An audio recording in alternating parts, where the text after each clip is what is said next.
The cruel truth, the one who swore to protect you before God, is the very devil who is pushing you to your death. Elena Voss once thought her legal marriage to the powerful prosecutor would be a safe shield protecting her from the darkness. Right? Ironically, it was ambition and debt that turned Caleb into a human trafficker, selling the life of his pregnant wife for cheap. This story not only portrays the ultimate extent of greed, but also the toxic nature of masculinity. And paradoxically, her only salvation came not from justice, but from the most brutal man in Chicago, a tyrant willing to burn the world to the ground just to save her and her child's breath. So get this. Deep in Chicago's underworld, a wild story is kicking off. A mother-to-be is barely clinging to life, and the city's most dangerous man is about to burn the world down for her. This is the saga of Elena Voss, a woman who started as a pawn, but is about to become the queen. Trust me, you want to stick around for this. The scene opens in the Chicago Memorial ER, where the lights are flickering like a horror movie, and the wind off Lake Michigan is absolutely screaming. Any normal person would be barricaded inside, but Elena Voss was busy bleeding out in a stranger's cab.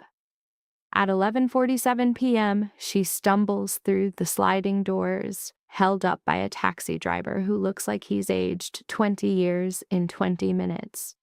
Her expensive coat is toast, falling open to show a blue dress now soaked in blood from her waist down.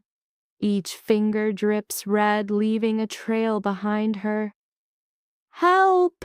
the driver gasps, his voice totally shot. "Somebody!" Over at the nurse's station, two heads pop up.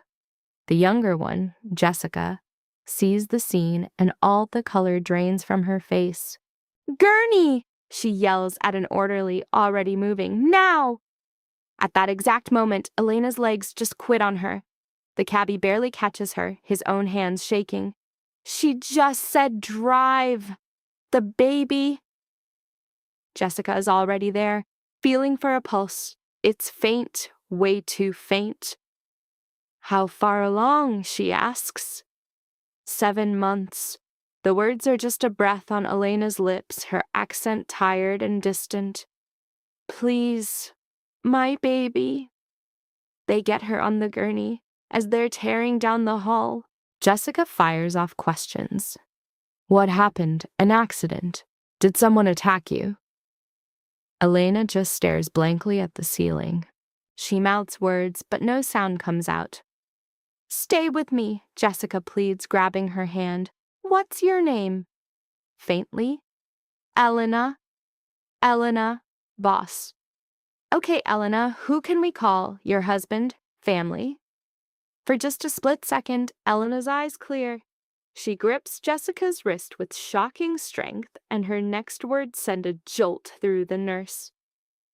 "Raphael Moretti." That name goes off like a grenade in the quiet ER. Jessica freezes solid. The orderly behind her stops dead in his tracks. Even the cabbie goes silent. In Chicago, that name is a boogeyman story. "Are you sure?" Jessica asks, trying to sound professional. "He's who you want us to call?" Elena stares right at her, her gaze sharp for just a second.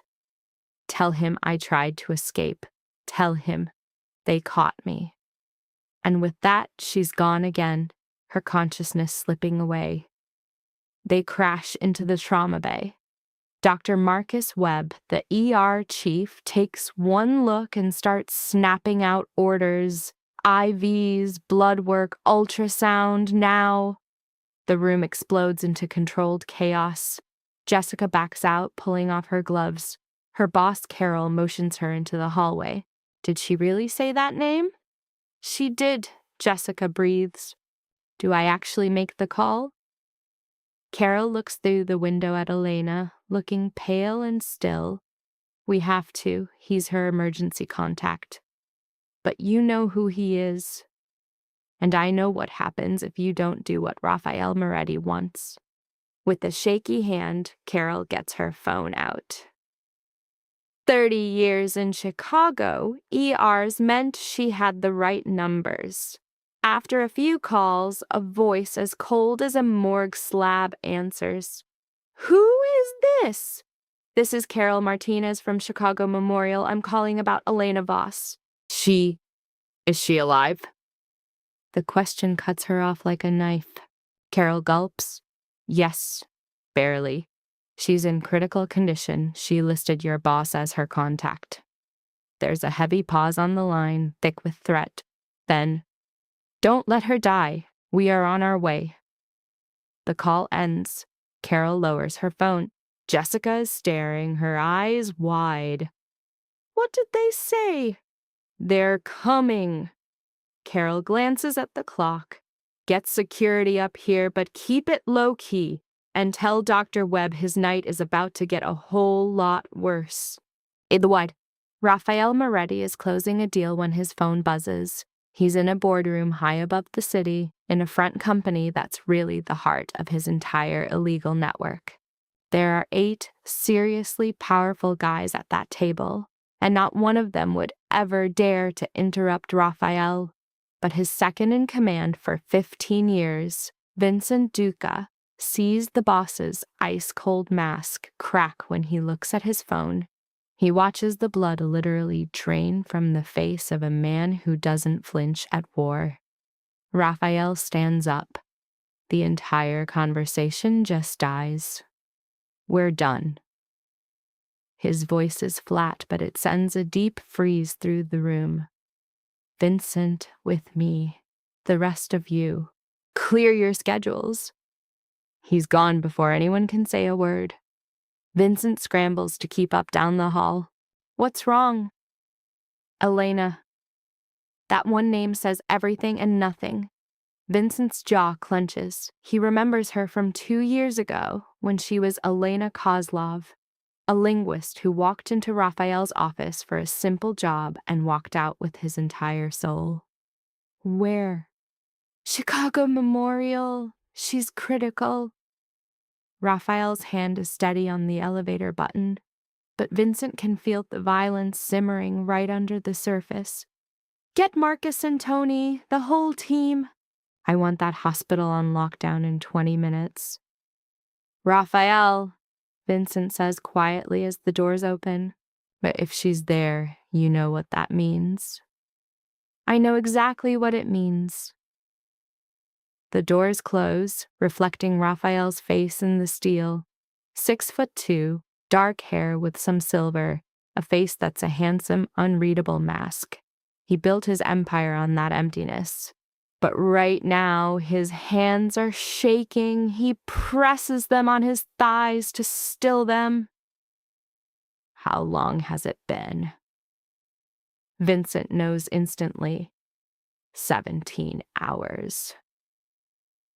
17 hours since Elena left their home for lunch, giving him that secret smile he loved to see when she didn't know he was looking. 17 hours since he last kissed her, his hand resting in the small curve of her stomach where their kid was growing. He turned her over, Raphael whispers, his voice totally wrecked. Voss took her and gave her to Kozlov's guys. We can't be 100% sure. Oh, yes, we can. The elevator dings and opens in the garage. Raphael's black Mercedes is waiting. Marcus and Tony are there, 2 more pieces in the machine that keeps Raphael alive. He gets in the driver's seat. Vincent takes shotgun, his thumbs already flying across his phone. 12 minutes if we break every single law. Raphael launches the car out of the garage at 60. The car becomes a black missile tearing through Chicago traffic, piloted by a man who doesn't believe in rules. A second car follows them, packed with his most loyal men. Call ahead, Raphael orders, his voice back to being a weapon. I want her room cleared, our security only. No one gets in, no one asks questions. The hospital will push back. Let them. As Vincent barks the orders, Raphael just drives, his mind a cold, lethal calculator, the same focus that made him rich and kept him alive. Elena was careful. They were both so damn careful. Her marriage to Caleb Voss was supposed to be a shield, a legit cover to keep their enemies away. But Caleb was going broke, drowning in his own greed. And desperate men make terrible deals, sometimes selling out the people they're supposed to protect. Up ahead, the hospital rises out of the dark. Raphael screeches to a halt right in the ambulance bay, ignoring every sign. He's out of the car and through the doors before Vincent even has a chance. The ER is the usual Friday night mess. Crying kids, drunk people shouting, the constant beep of machines. In the middle of it all is a tired admissions clerk who doesn't even look up until Raphael is right in front of her. Elena Voss. Where is she? The clerk's head snaps up. Her eyes go wide. Raphael just has that effect on people. Are you a relative? I am her contact. I'm going to need to see some. Raphael leans over the counter, putting his palms flat on it. His voice is a low growl, scarier than any yell. 20 minutes ago, your hospital called and said not to let her die. I am here. Where is she? The woman's professional act shatters. With a trembling hand, she types, Trauma, Bay 3. But thinking was a privilege he didn't have. Raphael was already a blur. He didn't need a map, just followed the chaos of panicked shouts and the lat-line-adjacent beeps of the machines. Through the glass, he saw her, a tiny shape on a huge table, swarmed by scrubs in a terrifying calm rush. Elena. Her face was chalk white, a mask fogging up with each weak breath. IV lines snaked into both her arms like thorns. The monitor screamed numbers that, even to him, looked like a countdown to 0. A doctor met his eyes, his face turning to stone. He said something to a nurse, then stepped out. Mr. Moretti? He stated, not asked. I'm Dr. Webb. I'm her doctor. The man hesitated, unsure of their relationship. How is she? For a split second, Webb's professional cool cracked, revealing pure exhaustion. Honestly, she's lucky she's not dead. The blood loss was off the charts. He listed off blunt force trauma, a savage bet down. And the baby is in distress. Every word landed like a punch. Raphael's fists became rocks. Can you save them? We're trying, but I need to know what happened. Was this an accident? An attack? If she's bleeding, do your damn job, Doc. I'll do mine. Webb's jaw tightened, but he just nodded sharply. We're prepping for an emergency C-section right now. The baby's heart rate is dropping. We have no more time. How long do I have? We are taking her now. On cue, the doors burst open. Nurses swarmed Elena's gurney, a blur of motion. Raphael caught a glimpse of her face, eyes shut, skin like wax, one hand hanging limp.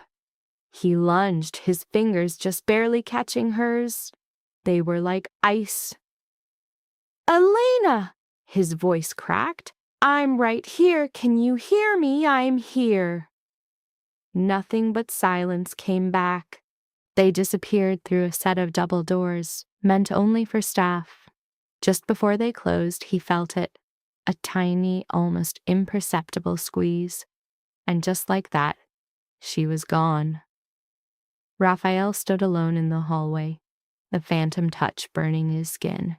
Vincent appeared at his side, moving like a shadow. Security has this whole floor locked down. My guys are on every door. Raphael didn't even flinch. His universe now just a smear of red on his hand. Find out what happened. He breathed, the words so quiet they were almost a whisper, a tone everyone knew meant a war was coming. Every single detail. I want security tapes. I want names.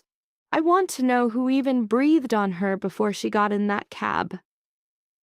On it. Dominic's pulling all the feeds. I've got my people asking around downtown. If anyone saw anything, we'll get 'em." Raphael finally looked at him. Klov's thugs aren't exactly known for being subtle. They wanted to send a message to you and Voss, but they screwed up. A smile, thin as a blade and completely without humor, crossed Raphael's face. He bet that I wouldn't find out, or that I'd just write Elena off as collateral damage. Vincent, who had seen his boss's rage before, knew what was next. What's the play? What I should have done 6 months ago. Raphael's phone was already out, his thumb flying to a long-buried contact. Caleb Voss dies tonight, but first, I need the name of the guy who signed off on this hit. The phone rang 3 times before a rough voice answered. Moretti, didn't think I'd be hearing from you again. I need info, the expensive kind. Tell me. Dmitry Klov's operation. Who's his number 2 in Chicago? Who has the green light to go after civilians? A heavy pause filled the line.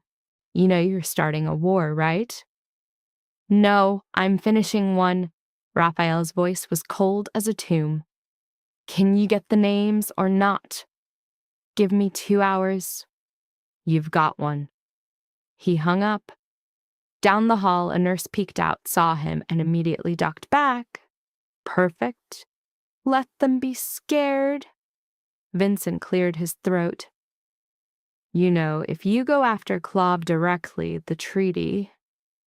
that treaty became toilet paper the second they laid a hand on her. And Voss, Raphael's face was unreadable. I want it all. Bank records, phone logs, surveillance footage. If that man farted in the wrong direction, I want a report. Vincent nodded and vanished, his phone already glued to his ear. Raphael stood his ground, his sheer will trying to force the surgery doors open, desperate for news that wouldn't destroy him. Time slowed to a crawl. He paced, ignoring the terrified looks from the hospital staff. 20 minutes became 30, then 40, then an hour that felt like an eternity. Finally, the doors swung open. Dr. Webb emerged, his scrub soaked in a red that made Raphael's blood run cold. The baby. He choked out the words. A hint of empathy showed on Webb's face. She's alive, tiny but breathing. She's in the NICU. The relief hit him so hard Raphael had to lean on the wall to stay standing. And Elena? She's critical, but she's stabilized for now. The next 24 hours are everything. Webb pulled off his bloody gloves. Mr. Moretti, whoever did this wanted her dead. She has broken bones, internal bleeding. This was a long, vicious attack. It wasn't random. I know. If she had gotten here any later. But she didn't. Raphael's tone was like steel. Because she's a fighter. When can I see her? She's in recovery, maybe an hour, maybe 2. Webb hesitated. The police will want to talk to her. The police will wait. I'm required by law to report this. Then do your reporting. Do your job. Raphael locked eyes with him. But Elena doesn't say a word to anyone until I give the okay. Got it? Webb looked like he wanted to argue, but wisely decided against it. Recovery room 4, I'll have a nurse come get you. And with that, he was gone. For a single moment, Raphael sagged against the wall, feeling the full weight of the past 2 hours crash down. His daughter was alive. Elena was alive. That was all that mattered. The rest would be settled with blood and fire. Vincent reappeared, his face a grim storm cloud. I have something. You're not going to want to see this. Play it. Inside a small office, Vincent flipped open a laptop. A grainy black and white video of a street corner appeared. The timestamp showed 3:47 p.m., 8 hours ago. A black SUV was parked. Two guys got out, built like brick walls, with cheap goon haircuts. They walked up to a nice, quiet apartment building, and one of them made a call. 30 seconds later, the front door opened. Caleb Voss walked out. Raphael went completely rigid. On screen, Caleb chatted with the thugs who pointed toward the SUV. Caleb checked his watch and gave a nod. One of the goons went inside the building. He came back out, dragging Elena. She was putting up a fight. Even on the crappy video, Raphael could see her struggling for her life. Caleb said something to her. The words lost, but his mouth moved with chilling precision.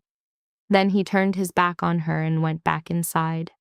The thugs shoved Elena into the SUV and peeled out.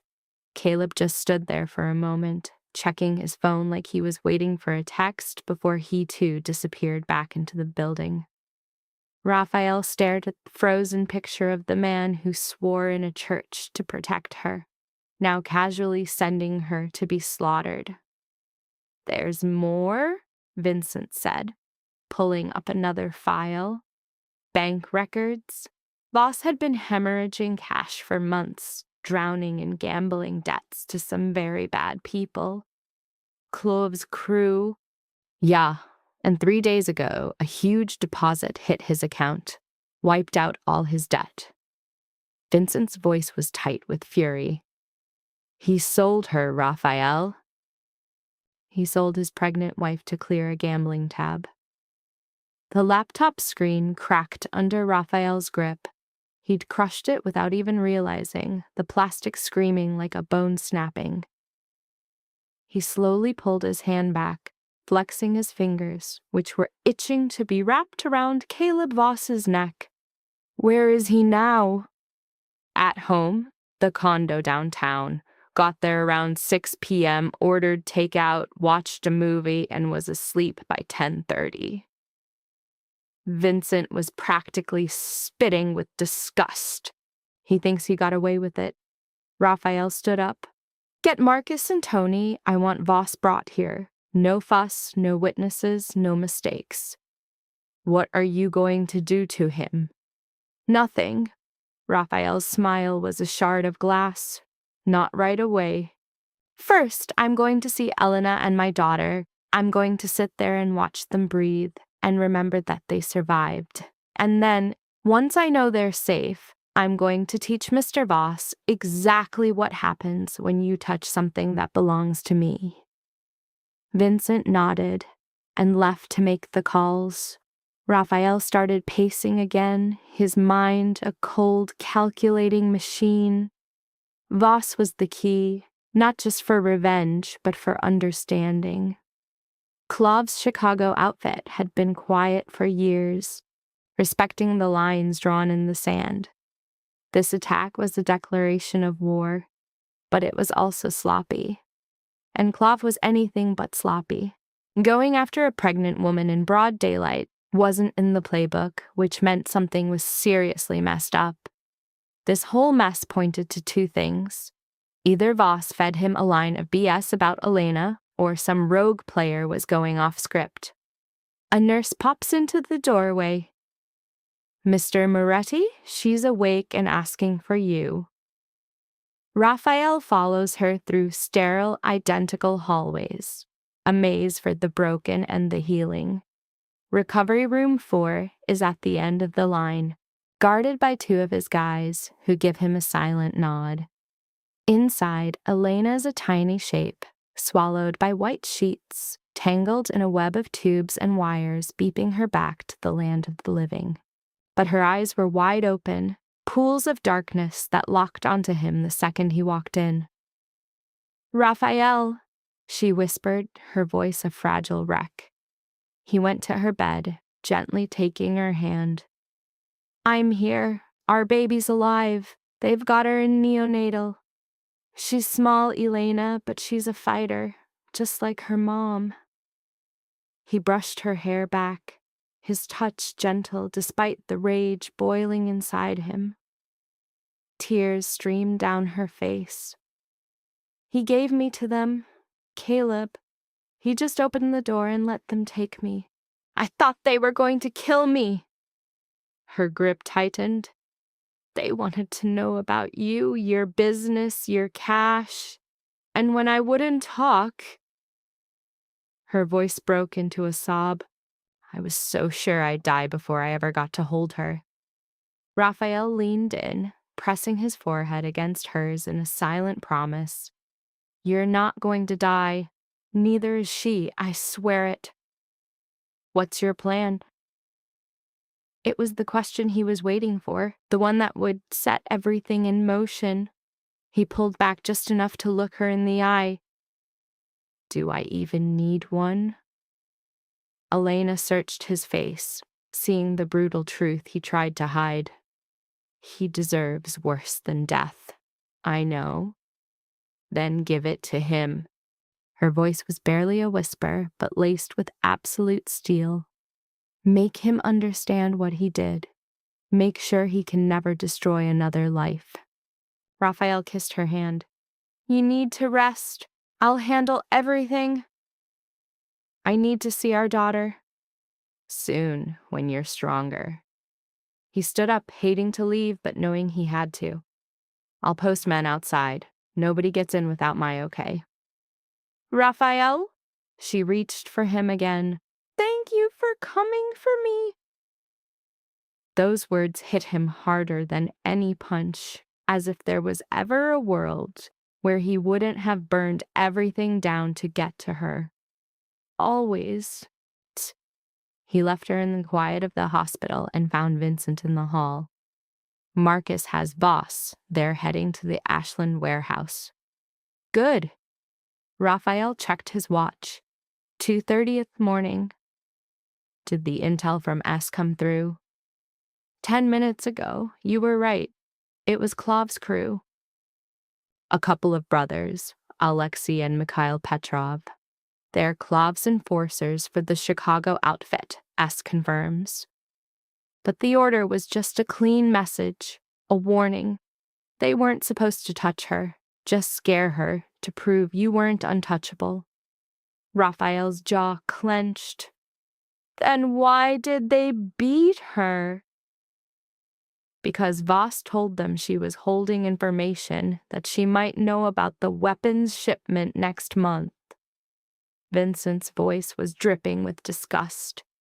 He lied to make sure they'd get rough, hoping they'd finish the job before it could ever be traced back to him. Smart, but so stupid. Caleb Voss tried to play both sides, clearing his debt with Clov, while getting rid of a wife who knew way too much about his dirty business. He was betting Raphael would either stay in the dark or put all the blame on Clov. A fatal mistake. The Petrov brothers, where are they? We're on them. Last seen at a club in the Ukrainian village. Find them! I want them alive! Raphael headed for the exit. And put someone with Elena, someone she trusts. And you? I'm going to have a little chat with Mr. Voss. The warehouse district was a dead zone at 3 a.m, the buildings looking like sleeping giants. Raphael's car pulled up to a blank-faced building with boarded-up windows and a condemnation notice that was 6 years old. The inside, though, was spotless, climate-controlled, and soundproof, built for having tough conversations. Marcus met him at the door, a huge guy with scarred knuckles and haunted eyes. He's in the back, been crying for the last 20 minutes. Good. Raphael walked through the massive space, past shipping containers towards a small office designed for exactly this. Caleb Voss was strapped to a chair, bolted to the floor, his expensive suit ripped to shreds. He looked up when Raphael entered, his eyes filled with pure, undiluted fear. Raphael, thank God, he blurted out. I don't know what's happening. This is a huge mistake.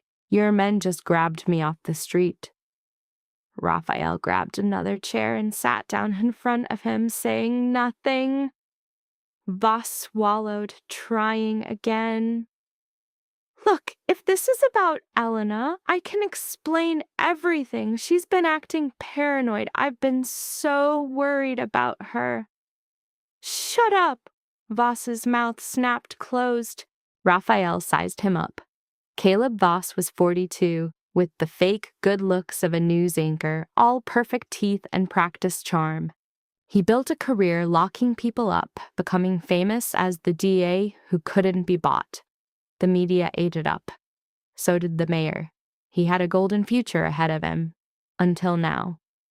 I'm going to ask you one question, Raphael said softly. And your entire life hangs on how you answer. Got it? Voss nodded frantically. Why?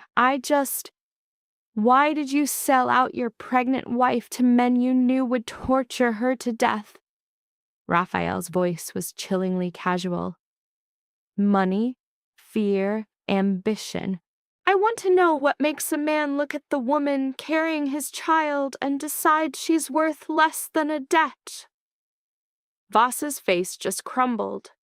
It wasn't supposed to go down like that. They swore they just wanted to talk to her, to send you a message. You told them she knew about my business. I had to. They were demanding. He stopped, realizing his mistake. You had to, Raphael echoed. Because if she looked useless, they'd come back to you. So you made her a high-value target to make sure they'd take her. He leaned in. Tell me, Caleb, when did you decide your wife's life was a fair trade for your gambling problem? I didn't want her to die, Voss cried, tears streaming down his face. I just needed more time. I thought she could take it. She's stronger than she looks. She is. Raphael hit him. It wasn't a wild punch, but a cold, precise strike that split Voss's lip and sent his head whipping to the side. Don't! Raphael's voice was pure ice. Don't you dare talk about her strength like you didn't just try to shatter it. Voss was sobbing now. Please, I'm sorry, I'll do anything. You're right, you will. Raphael stood and pulled out his phone. You're going to give me every single detail of your deal with Klav's organization. Names, dates, amounts, every call, every wire, every person you threw under the bus to cover your ass. I can't. They'll kill me. They're welcome to try, Raphael said with a smile that held zero warmth. But first, I'm going to make sure you never hurt anyone again. And I'm not going to do it with violence, Caleb. I'm going to use the law. Voss's look went from terrified to just plain confused. What? You're the district attorney. You know how the system works. Raphael signaled to Marcus, who brought over a laptop. You're going to help us build a case against yourself. Finances, messages, evidence of your corruption. When we're done, you'll be the star of a criminal enterprise so big, so perfectly documented, you'll die in one of the prisons you helped fill. You can't. I have your bank records. I have a video of you handing Elena over. I have statements from people you owe, people you threatened, and people you bribed. Raphael's voice turned almost gentle. All I need is you to help tie it all together, make it impossible to beat. And if you say no... Raphael got so close Voss could see the absolute void in his eyes. Then I'll let you live. I'll make sure you walk free. And then I'll call Dmitry Klav and tell him how you used his men to try to murder my unborn child without his permission. He paused. What do you think he'll do when he finds out you played his guys? When he knows you brought federal heat to his doorstep?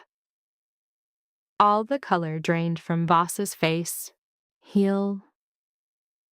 Exactly.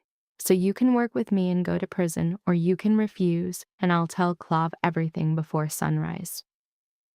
Raphael stood up straight. Your call. It took less than 30 seconds for Voss to completely shatter. By the time the sun came up over Chicago, Raphael had everything. Voss sang for 3 straight hours, each confession worse than the last. Wire fraud, racketeering, evidence tampering, the list went on forever. Raphael stood in the office, watching Marcus lead Voss to a car. They would dump him at a police station in 2 hours. An anonymous tip was already in the system. By noon, this whole mess was going to blow up on every news station in town. His phone lit up. It was Vincent. We've got eyes on the Petrov brothers. Where? Trying to hop on a plane to Toronto. A beat of silence. You want us to move in? Raphael saw Elena's face, pleading with him to change. He pictured his baby girl, hooked up to a machine, because 2 clowns decided her mom was expendable. No. Let them on the flight. Let him get real comfy. Give them a taste of false hope.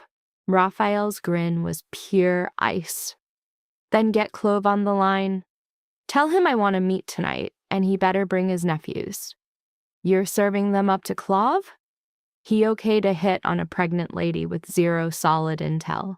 His crew went off script, turning the hit into a public disaster.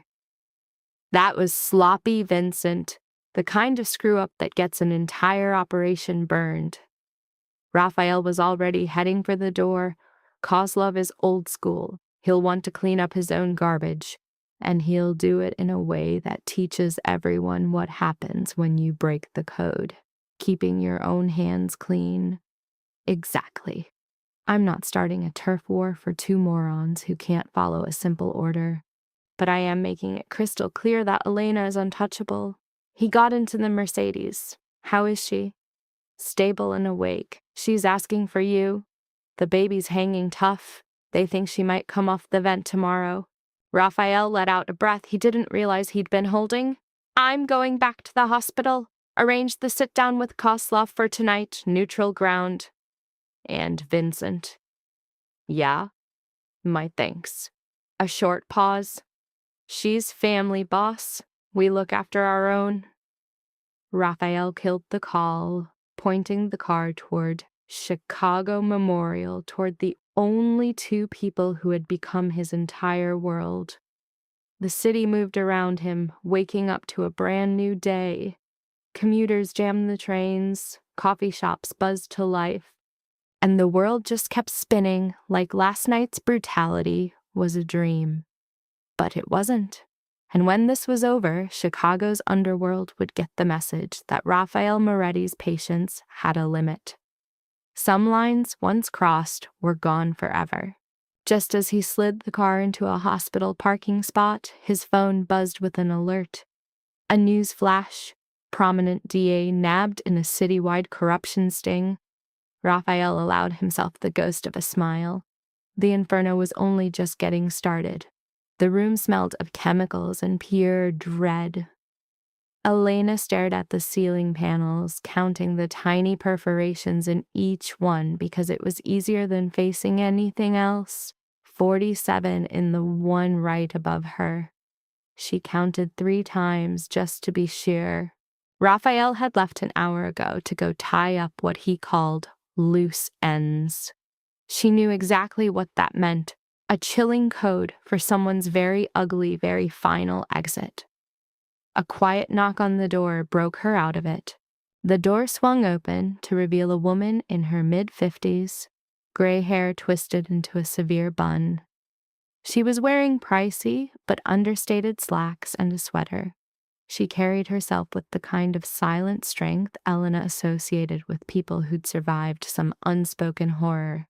Mrs. Voss. The woman's voice was polite but all business.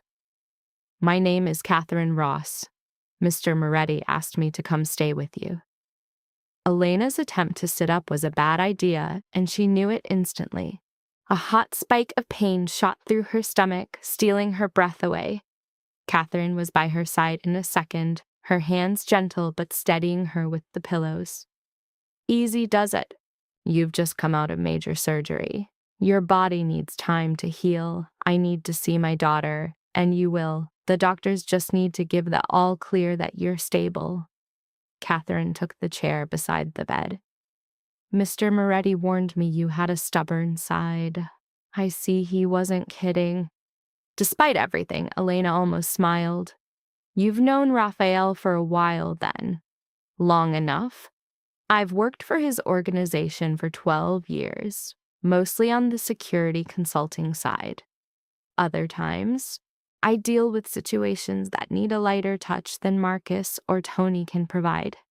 She pulled out a tablet computer. I'm here to make sure you're safe and comfortable. Anything at all you need. What Elena needed was her baby in her arms and her husband 6 feet around. But she kept that little thought locked away. How bad is it outside this room? The news, I mean. Catherine's expression hardened almost invisibly. You haven't heard. They have my phone. It's a hospital policy in recovery. Probably first best.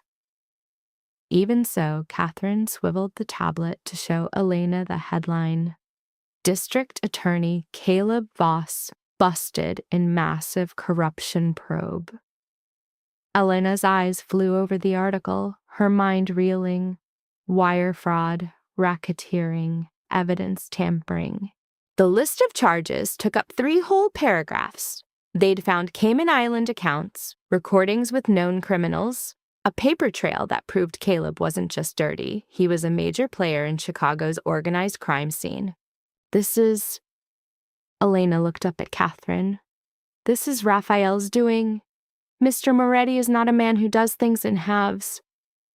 But how? In a single night. Catherine took the tablet back. Your husband got arrogant. He wrote down everything, thinking it made him untouchable. Raphael's people just had to know where to start digging. She paused, and they had to convince the right person to show them the way. Elena got it instantly. Raphael had completely demolished Caleb, forcing him to give up everything just for the privilege of standing trial. It was a punishment far worse than death. Caleb's entire world was his reputation as the city's righteous DA. Now it was ash, and he'd have to watch it all smolder from a prison cell. He had it coming. Elena's voice was like stone. He handed me over to them like I was a piece of furniture, like our baby meant absolutely nothing. I know what you went through. Catherine's voice was gentle. And I am so sorry. No one should ever have to live through that. But I did, and I'm still standing. Elena met her gaze. Now I need to know what happens next. You rest, you recover, and you meet your daughter as soon as the doctors allow it. That's not what I'm asking. Elena struggled to sit up further, ignoring her body's protests. Caleb's arrest is going to send shockwaves. The people he was in bed with, the ones he owed. They'll be looking for someone to blame, and that someone is going to be Raphael. Catherine watched her for a long beat. You're quicker than you let on. I worked as a translator for criminal syndicates for 5 years before Raphael. I know how these things work. Elena's hands gripped the blanket. Caleb had his hands in a lot of pots. His arrest creates a massive power vacuum. Others will be fighting to fill it. Mr. Moretti is well aware. Is he ready? Before Catherine could answer, the door opened again. It was Dr. Webb, looking exhausted but pleased. Fantastic news, he said, getting right to it. Your daughter's off the ventilator. She's breathing on her own. The relief was so intense, it felt like a physical blow. Can I see her? Not just yet. You're still not mobile enough, but we can patch in a video call if you'd like. Webb pulled out his phone. I took the liberty of getting it ready for you. Elena's hand shook as she took the phone. The screen showed a plastic incubator in the neonatal ward. And there, impossibly tiny and swallowed by blankets, was her baby. She had Raphael's dark hair and Elena's nose. Her eyes were closed, but her chest rose and fell in a perfect, steady rhythm. A nurse was nearby, checking dials and making notes. "She's so beautiful," Elena whispered. "She's a little fighter." To come into the world at 29 weeks and already be breathing unassisted, that's just incredible. Webb smiled. "Have you picked out a name?" Elena hadn't. There had been a list before, names she and Caleb had talked about, scribbled on a notepad. All of them felt like they belonged to a stranger now. Sophia. The name just appeared in her mind, fitting into place like it had been there all along. Her name is Sophia. Sophia Voss. Sophia Moretti. Elena's voice was firm. She is Raphael's child. She'll have his name. Webb didn't comment on the legal mess that would create. He just nodded and made a note. "I'll have the birth certificate paperwork adjusted. For now, keep resting. The quicker you recover, the sooner you can hold her." He left. Elena just stared at Sophia's face on the phone until her own tears blurred the screen. Catherine's hand came to rest on her shoulder. "She's going to be fine. You both are. I know." Elena wiped at her eyes. I keep thinking about what would have happened if I didn't get away. If they had finished me before I got to that taxi. But you did get away. You made it. It was pure luck. One of them got careless for a second, and I just ran." Elena's voice cracked. "That's not being strong. It's a fluke. A fluke is surviving the first attack." Catherine's voice turned to steel.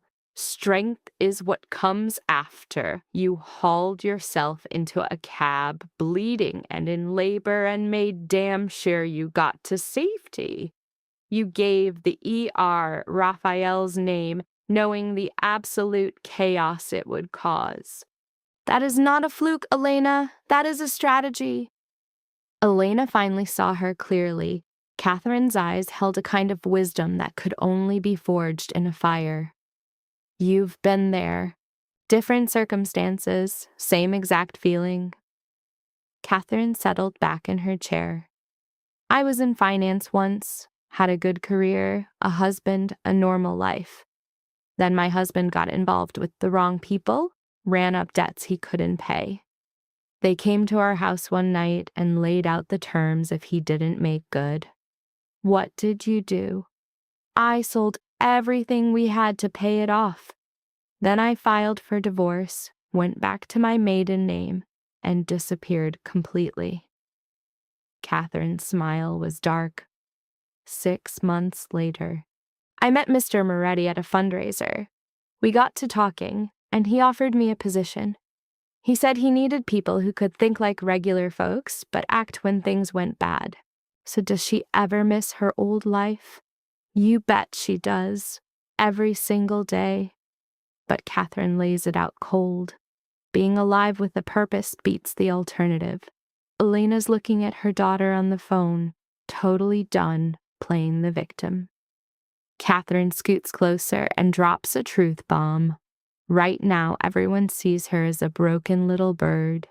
She can either play that part or flip the script. How? By paying attention, learning the game, and becoming more than just the translator. Catherine lowers her voice. "Look, Raphael's got it bad for you, it's obvious, but in his world, love ain't enough. You gotta prove you can handle yourself when everything goes sideways." That cold, hard logic from Catherine hits Elena like a ton of bricks. It's a terrifying wake-up call. "So, you want me to join his crew?" Catherine doesn't even blink. "Honey, you're already in. You're carrying his kid. His power is your shield. This is your life now." She stands up, laying down the final choice. Be a victim or be a victor. And right on cue, Elena's personal phone buzzes. the one Catherine pulls from her bag. It's a blocked number with a message that'll make your blood run cold. Your daughter's gorgeous. It would be a real shame if something happened to her. A wave of pure ice shoots through Elena's veins. Catherine. One look at Elena's face is all it takes for her to snatch the phone. Her expression turns to stone.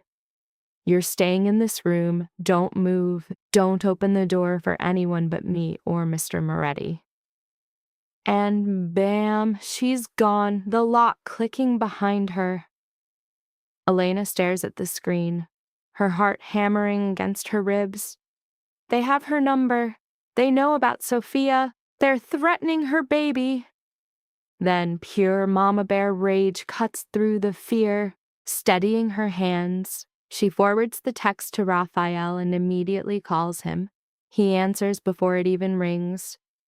Elena, someone just threatened Sophia. The silence that follows is louder than any scream. When Raphael finally talks, his voice is so freakishly calm it gives her the chills. Send me that text. I just did. Got it. Catherine's there. She just left.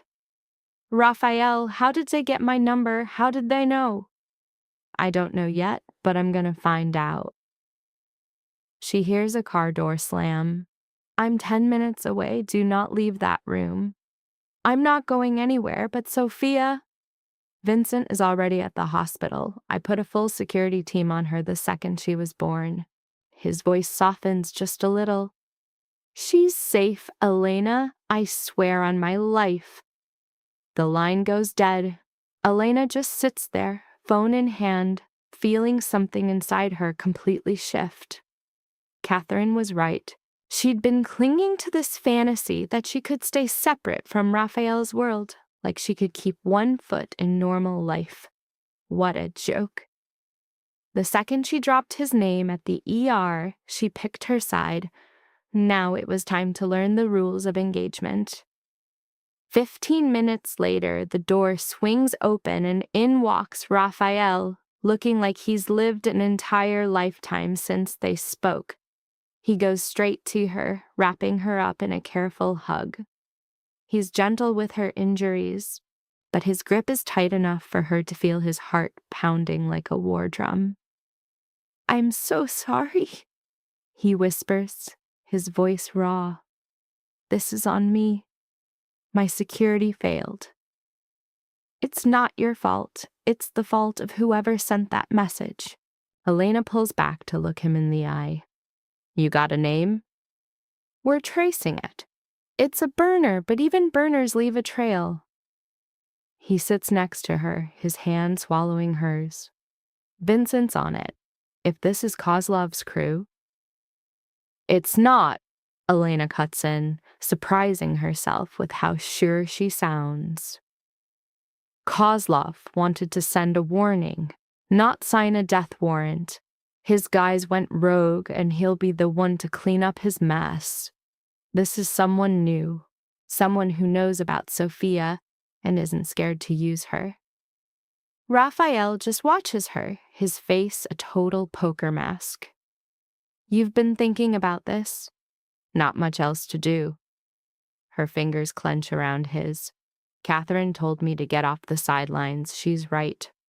I need to understand your world if I'm going to protect our daughter. You don't have to.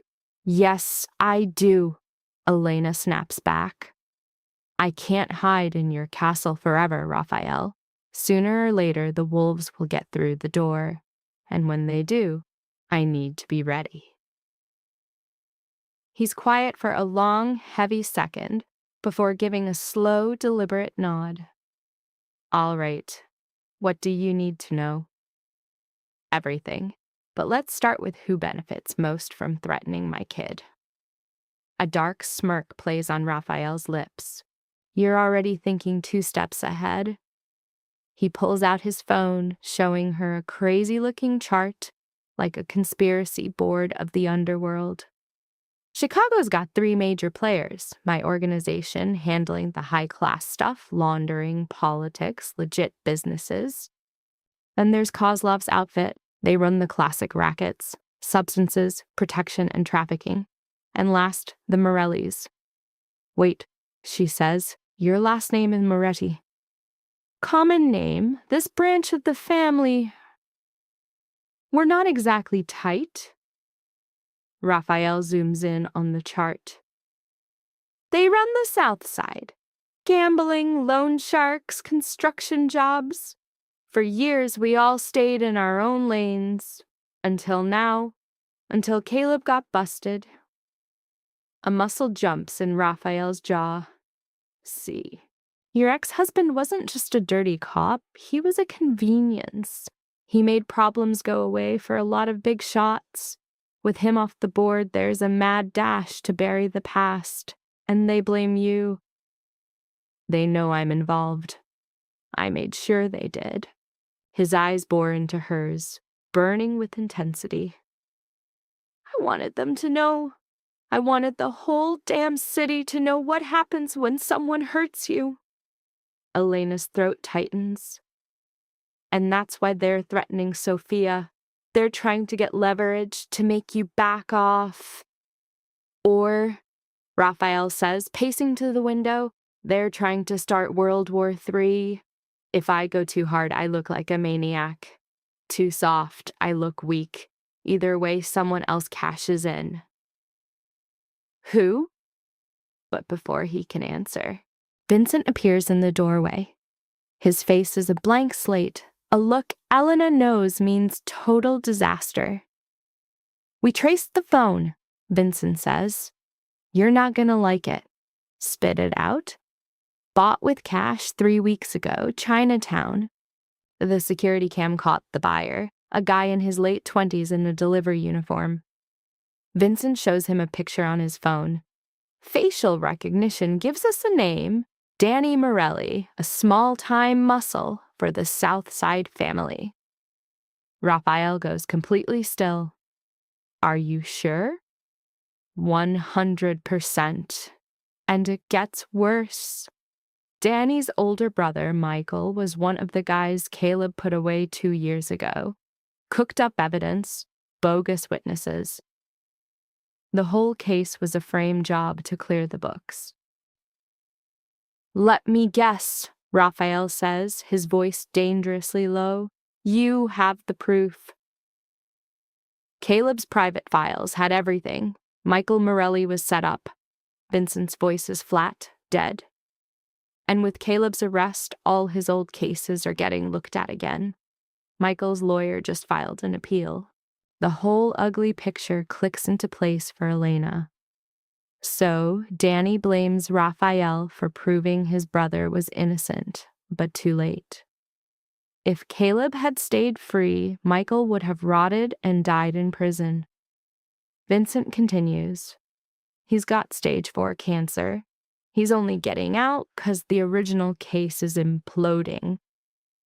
Raphael curses. So, this isn't a power play. This is pure revenge. It gets worse, Vincent says, looking grim. We just got word. 3 of our safe houses were hit in the last hour. Coordinated attacks. They didn't take a thing, just left a message off the walls. Marked them with what? A message. You shattered the rules, now we will shatter you.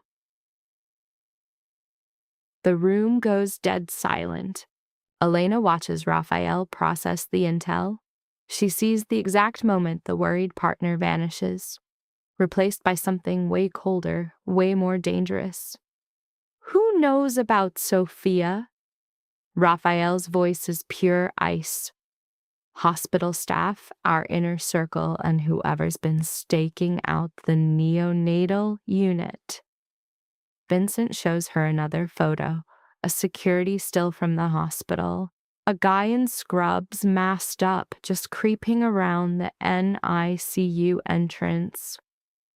This dude's been there for 3 hours. He's not on the payroll.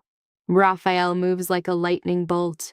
He's out of the room before Elena can even speak, with Vincent right behind him. She's left all alone, staring at the empty doorway. Her daughter is officially a target. Raphael's whole operation was getting hit, and she was cooped up in a recovery room, a sitting duck. 5 minutes later, Catherine slips back in, locking the door tight. "We've got a problem." "I know. Vincent filled us in." "No, a brand new one." Catherine's face was grim. "Just got a call from our guy on the inside. The cops are gearing up to raid every single one of Mr. Moretti's known locations at dawn tomorrow. Every last one. But they don't have probable cause. They do now. A rat has been feeding them intel. Fake operational logs, doctored financial records, and sworn testimony." Catherine slumped into a chair. "It's all a setup, but it's good enough to get the warrants." Elena's mind was racing. This is a full-blown coordinated strike. The move against Sophia, the attacks on the safe houses, and now a massive police raid. Somebody's trying to obliterate Raphael's entire world with one single knockout punch. The Morellis don't have that kind of pull. "No," Elena said, "but Caleb did." She grabbed her phone and pulled up the article about his arrest. Look at the timeline. He gets taken in. His old rackets start falling apart, and then this perfectly executed blitz hits Raphael's empire. Catherine leaned in, her eyes glued to the screen. Then they shot wide open. "You think Caleb planned this before they nabbed him, like a dead man's switch?" "I think he knew Raphael would come for him eventually, so he cooked up a doomsday plan." Elena's fingers flew across the screen, hunting for anything to back up her theory. If Caleb goes down, he makes sure Raphael goes down with him. Bogus evidence gets leaked to the feds. Old beefs get fired back up. The whole organization just implodes.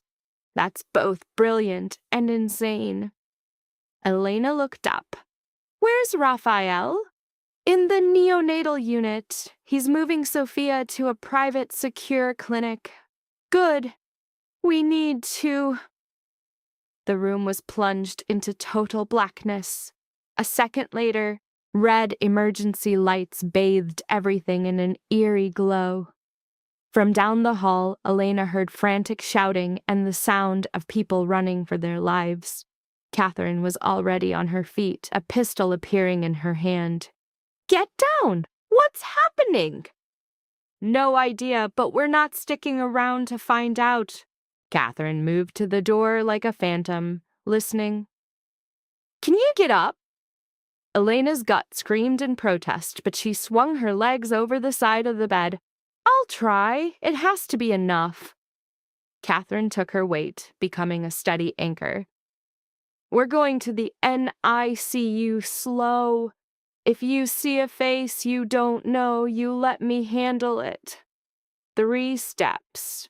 That's all they managed before the door blew inward.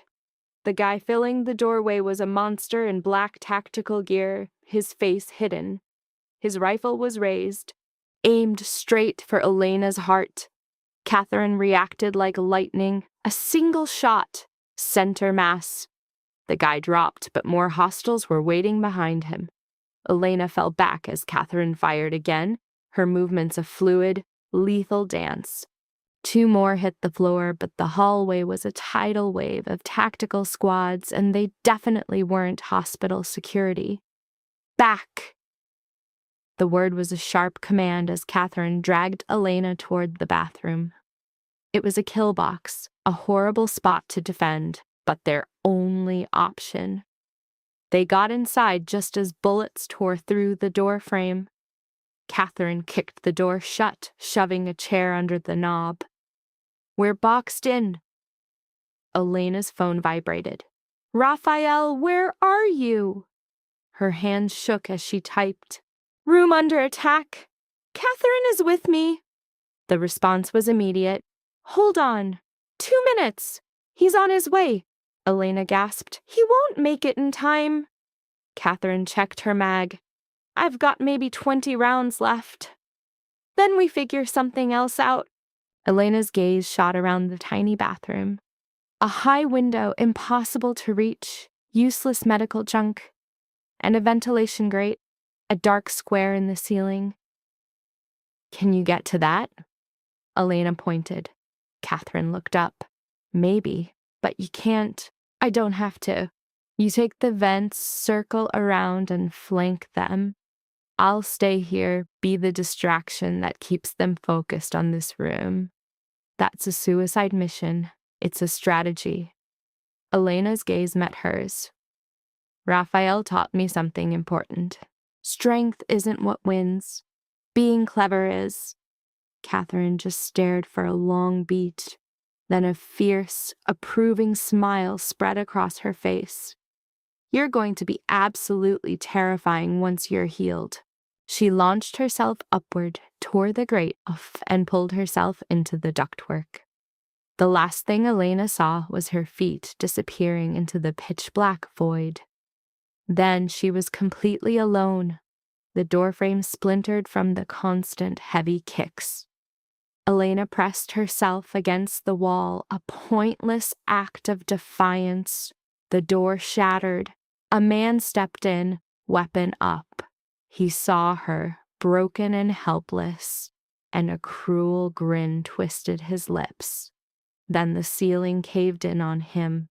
Catherine dropped from above like an avenging angel, landing hard on the attack team. Her gun barked 3 times, 3 men collapsed. The others fell back, trying to regroup, but Raphael was already there. He came down that hallway like a biblical storm with Marcus and Tony as his deadly entourage. The 3 of them a showcase of lethal efficiency. The attack team was completely outmatched. It was over in 30 seconds. Raphael got to Elena first, his hands cupping her face, his eyes scanning for injuries. Are you hurt? No. Sophia, she's safe. Vincent has her. He hugged her tight, and she could feel the adrenaline coursing through him. We have to move. The whole hospital is compromised. They got her a wheelchair, Elena's legs finally giving out, and they moved like a single unit through hallways filled with total chaos. Hospital staff were hiding in dark rooms. Patients just stared with huge, terrified eyes. And in the background, the wail of sirens started their sad song. When they got to the NICU, it was a fortress. Vincent was on guard with 4 other gunmen. Inside, Sophia was sleeping, totally oblivious that her world was burning down. We have a chopper on the roof, Vincent reported. Private medevac. We can have them at the safe house in 20 minutes. Raphael just nodded. Go! They lifted Sophia's incubator with incredible care and started moving out. Elena watched from her chair, with Catherine standing like a statue beside her. Who were they? Elena's voice was barely a whisper. Mercenaries. Raphael's tone was arctic. Professional killers, hired to look like a police raid? Someone paid a fortune for this. The Morellis, maybe? Or someone else using their name.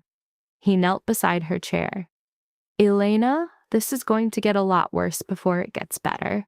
I have to send you somewhere safe while I handle this. No. He stopped cold. What did you just say? I said no. Her voice was like a steel wire despite the pain. If you send me away, I'm a target. Sophia is a target. We are safer where you can watch us. You're injured. I'm healing.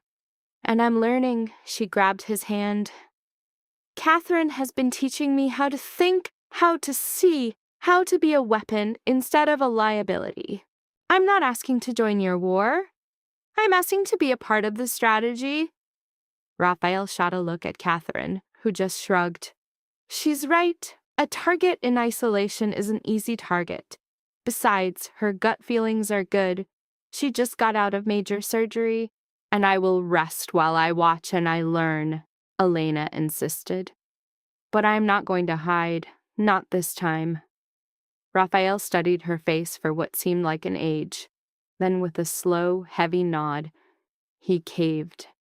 Fine, but you listen to every single thing Catherine tells you. No arguments. Deal. They made it to the helicopter without another incident. The flight to the safe house, a fortress hidden north of the city, was 18 minutes.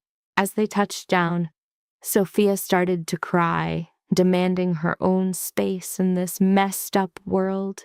In a bedroom that was more like a bomb shelter, Elena held her daughter for the first time. Sophia felt like a fragile, perfect weight in her arms. "We're going to be okay," Elena whispered into her dark hair.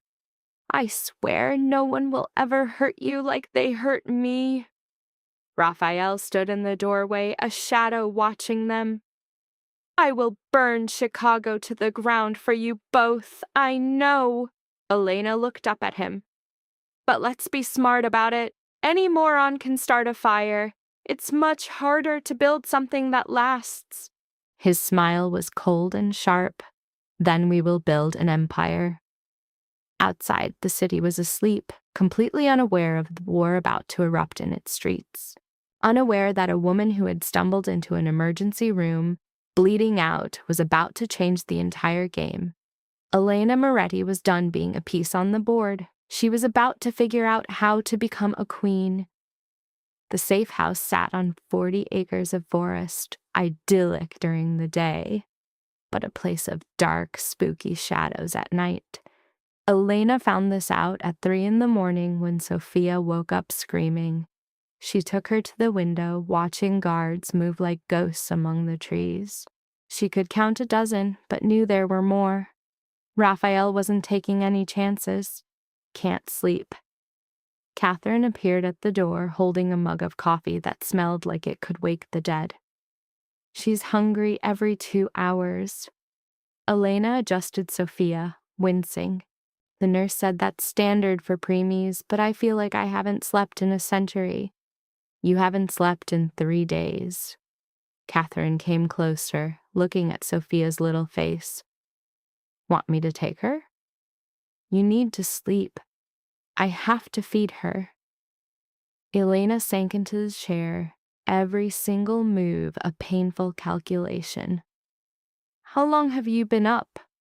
"I never went to bed. Raphael had a meeting at midnight. It's still happening." Elena's eyes narrowed. "What kind of meeting?" "The kind where men decide who gets to live and who gets to die." Catherine's voice was completely flat, without a trace of emotion. "You want the real story? Or are you gonna keep pretending this ain't your life now? Just tell me." Catherine drops onto the bed, clutching a mug. "That hit at the hospital was no accident. It was too slick, too well paid." Raphael's been crunching the numbers. The Mercs alone ran them over $2 million. The Morellis don't have that kind of cash just lying around. Nope. But they've got friends who do. Catherine's screen glows with a fuzzy shot of some guy in his 60s, all silver hair and a pricey suit. That's Antonio Morelli, the patriarch. He's been running things for 40 years, beat 3 federal raps, and owns half of the South Side. Raphael thought they had a deal. Keyword, had. Catherine swipes, showing a younger dude in his late 20s with killer eyes and a sharp jawline. This kid is Marco, Antonio's grandson. He's been itching to expand their turf north for years. Antonio always shut it down, trying to stay off the radar. But with Caleb getting locked up, Marco's screaming that this is their chance to make a move. Elena just stares at the photo while feeding Sophia. Marco Morelli looks like a psycho cocktail of money and violence, a bad combo. So Marco's the one who hired the muscle. That's the theory. But this is where the plot thickens. She pulls up a third picture. It's Danny Morelli, the heavy, who sent the threatening text. But check this out. Danny isn't on Team Marco.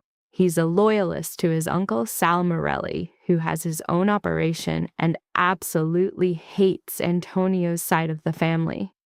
We're talking different crews, different turf, and a whole lot of bad blood. So why would Danny threaten Sophia? Because his brother, Michael, is wasting away in a cell for a crime Caleb framed him for. Danny's not about territory or cash. He's out for payback. On everybody. Catherine's expression gets hard. He blames Raphael for outing Caleb too late to save Michael, conveniently forgetting Raphael wasn't even involved. Elena adjusts Sophia, the insane puzzle pieces locking into place. So we've got Marco starting a turf war and Danny starting a revenge tour. Are they teamed up? That's the million-dollar question hanging in the air. That's the mystery Raphael is trying to crack. Catherine checks the time. The meeting's wrapping up. He'll probably want to give you the rundown himself. He really doesn't need to. Oh, trust me, he does. You're not just his girl anymore, Elena. You're carrying his kid. That puts you on the game board, like it or not. Catherine's voice was gentle, but the message was pure steel. The only real question is whether you're going to be a pawn or a queen. Before Elena could even process that, footsteps echoed down the hall. Raphael appeared, looking like he'd been through a war. His shirt was a disaster, his tie was gone, and he had dark circles under his eyes that weren't there 3 days ago. "You're up," he breathed, kissing Elena's forehead. "So are you. How'd the big meeting go?" Raphael glanced at Catherine, who just shrugged. "I gave her the basic rundown. She deserves to know what kind of hurricane she's stuck in."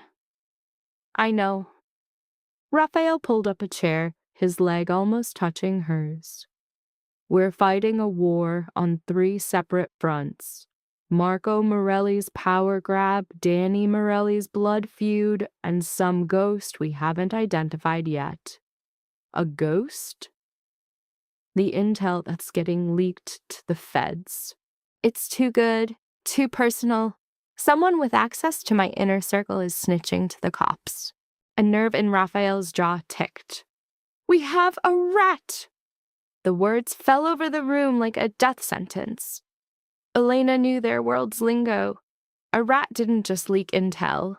They destroyed trust, made everyone paranoid, and basically signed execution orders. "You got a name?" "We're narrowing it down." Vincent is deep diving into the background of every single person with clearance.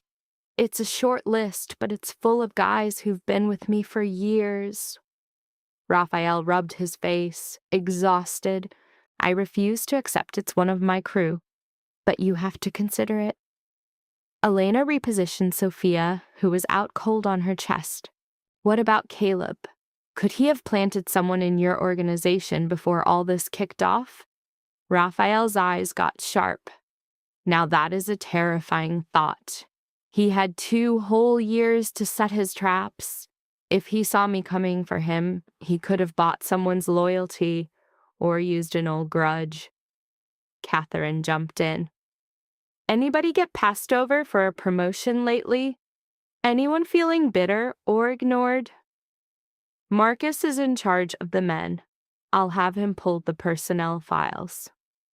Raphael stood up, phone already out, then stopped. "No, it's 4 in the morning. This can hold for 6 hours. Can it, though?" Elena's question was quiet but sharp. If this mole is leaking info in real time, every hour we wait is another piece of you they're selling off. And every move I make when I'm this drained is a mistake. Raphael knelt beside her, his hand resting on Sophia's little back. "My head has to be a weapon for what's coming, and that needs sleep." Elena bit back her argument, seeing the bone-deep weariness etched on his face. "Okay, but first, what's the game plan? What's our play?" "Our next play is a sit-down with Antonio Morelli, neutral ground, man to man. We have to find out if Marco is acting with his grandpa's blessing or if he's gone completely rogue." Raphael's voice turned to ice. "And if he is rogue, we offer Antonio a deal. He chains up his grandson. We back off, And if he refuses, Marco is going to become a brutal lesson in what happens when you mess with my family. The raw certainty in his voice should have freaked Elena out. But it was like a lifeline. This was the guy who wrecked a hospital, who told fate to get lost just to keep her alive. This was the man she picked in that ER when she said his name. "And what's the plan for Danny?" she asked. "Danny's a whole different kind of problem. His pain is real. His anger is justified, even if he's aiming at the wrong guy. You can't talk down that level of grief." Raphael got up and stared out the window. Vincent's idea is to make it a quiet, unfortunate accident. But you're not on board with that. I don't know what I'm on board with. His own reflection stared back at him, a phantom in the dark. Taking him out just confirms his family's story that they're the victims. Letting him live means he'll never stop coming after us. There's no clean win here. Elena thought about it. Sophia's tiny heartbeat, a steady rhythm against her own. What if we give him the one thing he actually wants? Both Raphael and Catherine turned to look at her. "Keep talking," Raphael said. "Danny wants justice for his brother. Michael is dying because he lost years in a prison for a crime he didn't commit. Caleb ripped that time away from him." Elena's voice was solid. "So we tell the entire world that exact truth. We do more than get Michael released. We expose every single thing Caleb did, every lie, every backstab. We turn Michael into a symbol of justice. That's not going to bring his brother back. No. But it makes Michael's stolen years mean something, and it absolutely destroys Caleb in a way no jail cell ever could." Elena locked eyes with Raphael. "You wanted Caleb to understand what he did. This will make him a legend for it." Catherine let out a slow whistle. "That's cold-blooded. That's genius." Elena's voice was firm. "Danny's rage isn't about us. It's about the injustice. So we're gonna deliver that justice, publicly and with zero mercy. Maybe that's enough to put out his fire, and maybe it's not. But at least we'll have tried something other than just leaving another body on the ground first." Raphael just stared at her for a long, quiet second. Then, a slow smile crept onto his face. "You've been thinking about this. I've had nothing but time to think. Vincent is going to absolutely hate this plan. He's a guy who likes permanent fixes. Vincent's opinion isn't required, only his ability to make it happen." Elena shifted Sophia to her shoulder, patting her. "I'm not saying we should trust Danny or drop our guard, but we give him a choice. A path to get what he wants without piling up more corpses. And if he says no and still comes at us, then you handle it. But you'll handle it knowing you gave him an option." Elena stood up carefully, cradling Sophia. "I'm taking her to bed. You need some sleep." Raphael stopped her, his hand covering hers. "Elena, thank you." "For what?" "For showing me a way out I was blind to." He pulled her close, careful of Sophia between them. "For being smarter than I am, I'm not smarter. I'm just seeing it from a totally different angle." She gave him a soft kiss. "Get some rest. You're gonna need to be at your sharpest for what's next." He let her go like he didn't want to. Catherine followed Elena to the nursery, a room they'd thrown together with a crib, changing table, and enough security monitors to protect Fort Knox. "That was a boss move," Catherine said quietly as Elena put Sophia down. "You just turned yourself into a strategic player, not just some precious cargo he has to protect. Was I that obvious?" "No, but Raphael was." Catherine smirked. "He's too wiped out to see the play. By sunrise, he'll get it, and he's going to be seriously impressed. Elena smoothed Sophia's blanket, then faced Catherine. Is that what this is? Just a play. It's survival, and it's smart. Catherine sounded like she approved. You can't make it in this world by just being Raphael's girl or the mother of his kid. You have to have your own value. Tonight, you showed you've got a tactical mind. That's the real currency around here. I don't want to be playing head games with him. You're not. You're leveling up. Catherine moved to check the bank of monitors. Look, I get it. This is a lot. 3 days ago, you were bleeding out in an emergency room. Tonight, you're planning strategy in a fortress while your baby sleeps 10 feet away from an arsenal of guns. This is one heck of an adjustment, and I was backed into a corner. There's always a choice. You're standing your ground instead of running, which takes guts. Catherine sat down. Want some pro advice? Shoot! Don't try to be Raphael. Don't copy his crew. They'll write you off as a wounded newbie woman. Use it. Catherine's eyes flashed. Let them think you're breakable. Then, completely shatter their world. Elena flashed back to the hospital, to owning the room while Catherine handled business, to texting Raphael instead of folding, seeing the hidden plays these guys totally missed. I can swing that, she said, her voice dropping low. I know you can. That's why I'm even bothering. Catherine got up. Get some sleep. Tomorrow's gonna be a marathon. And just like that, she was gone. Elena stayed by Sophia's crib, watching her daughter breathe. 3 days old and already a chess piece in a war she can't even imagine. I'll make this world safe for you, Elena whispered, whatever it takes. Sleep was a joke, busted up by Sophia's cries and the armed guards posted right outside her door. When dawn finally crept in, Elena gave up, taking Sophia downstairs, pulled by the smell of coffee to a kitchen straight out of a mansion, not some bunker. Raphael was at the main island with Vincent and Marcus, all three hunched over laptops like sleep was a myth. Morning, Elena announced, setting Sophia's bassinet down. 3 heads snapped her way. Marcus actually cracked a small smile, which was a first for Elena. The little boss is up. They both are, Vincent added, getting up to pour her some coffee. How are you feeling? Sore, exhausted, and I need to know what the hell is going on. Elena took the mug with a thank you nod. Did you find the leak? Raphael exchanged a look with Vincent.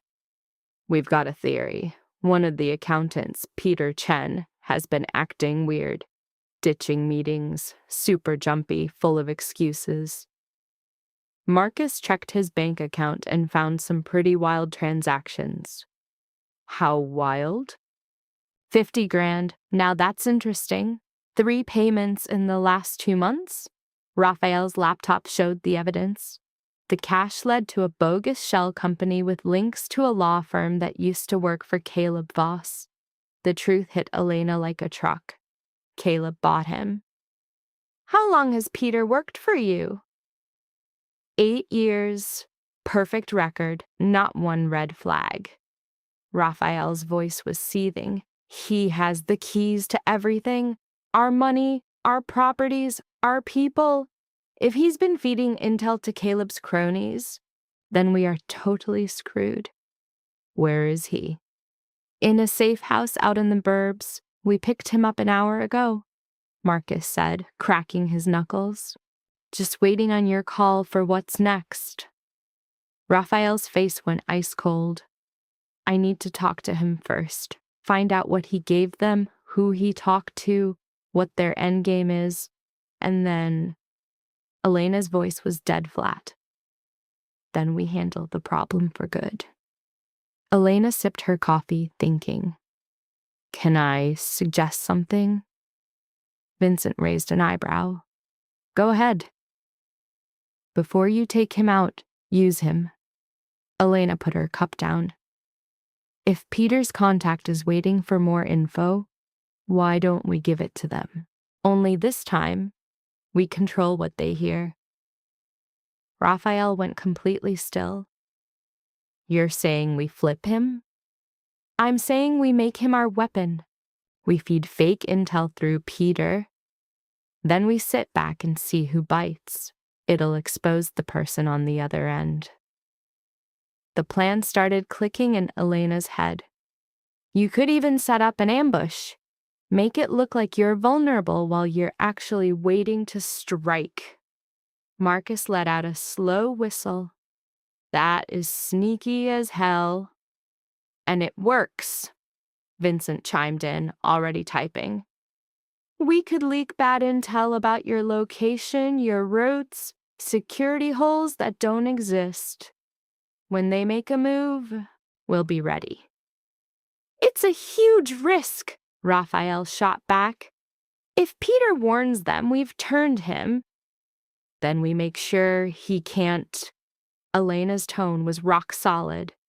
You said you'd talk to him, so talk. Make him understand his only way out alive is to do exactly what you say. Then stick a shadow on him 24/7 to make sure he stays on script. Raphael studied her face. You've really thought this through.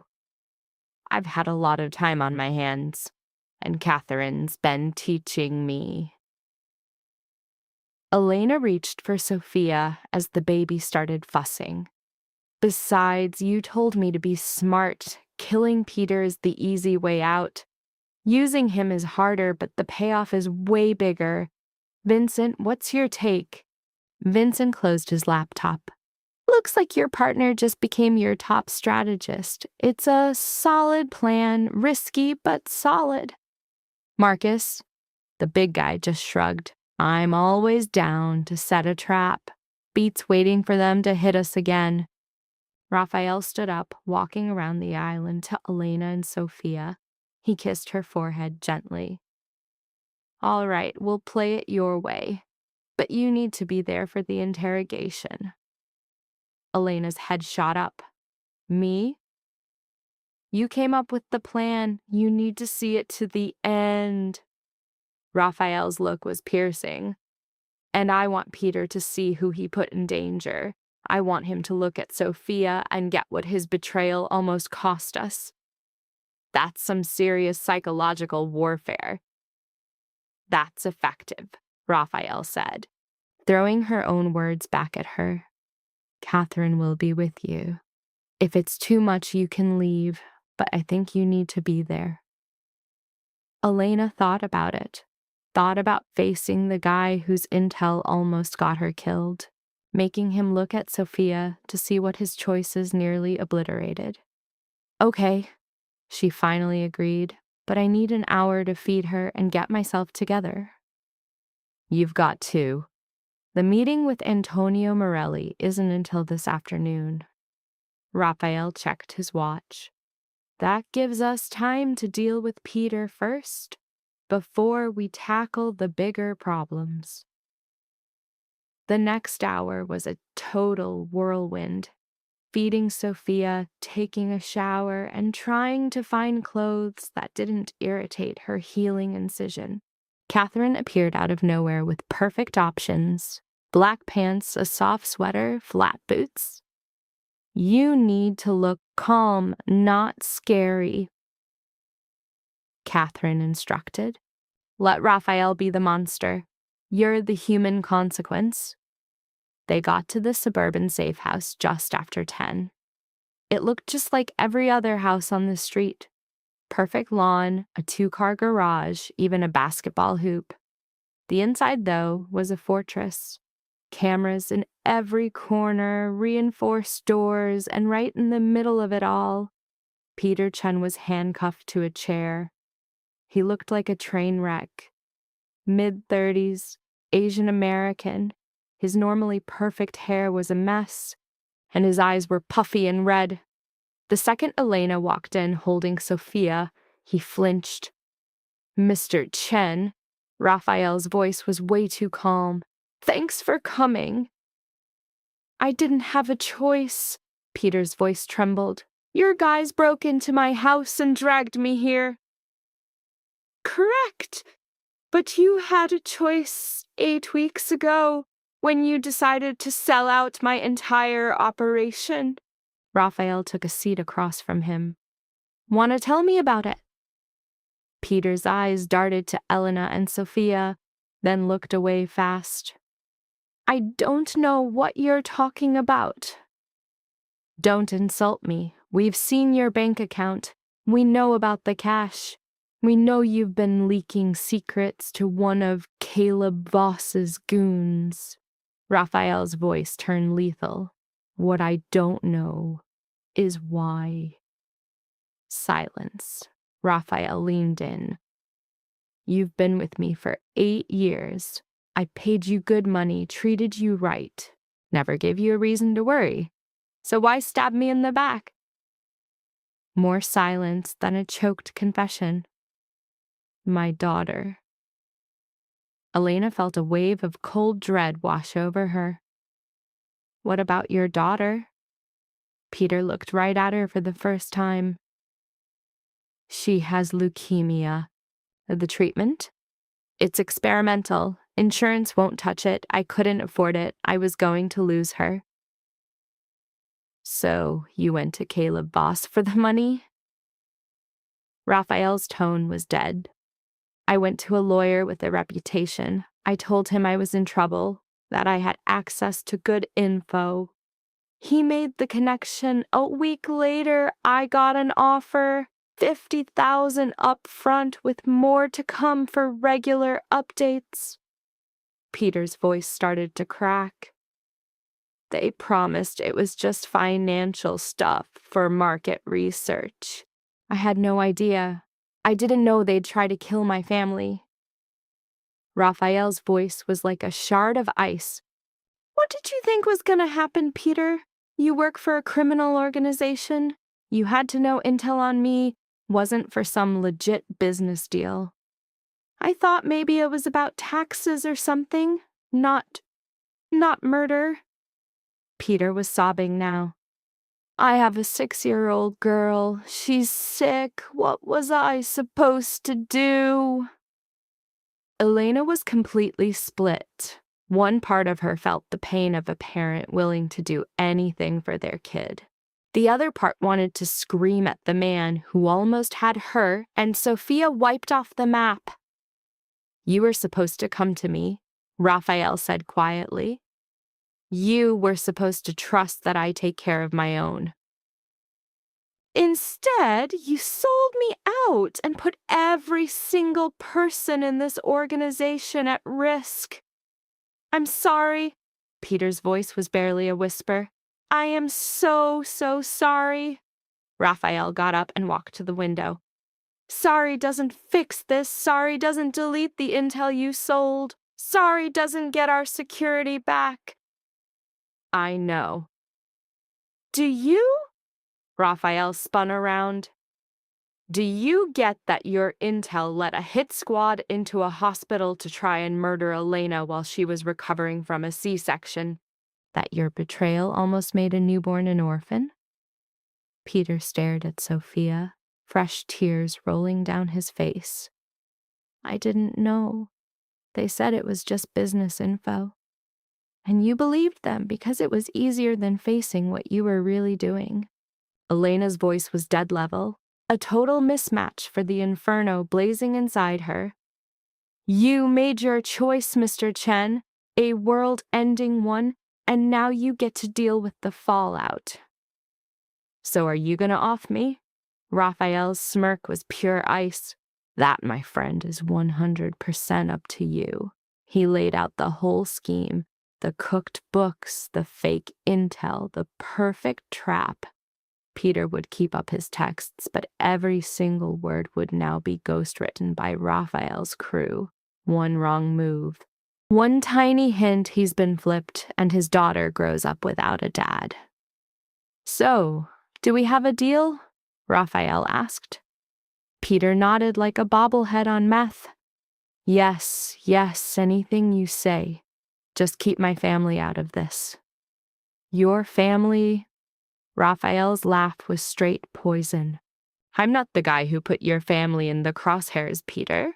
You managed that all by yourself. He gave Marcus the signal. Stick him in this basement. Eyes on him 24/7. I want to know every time he breathes.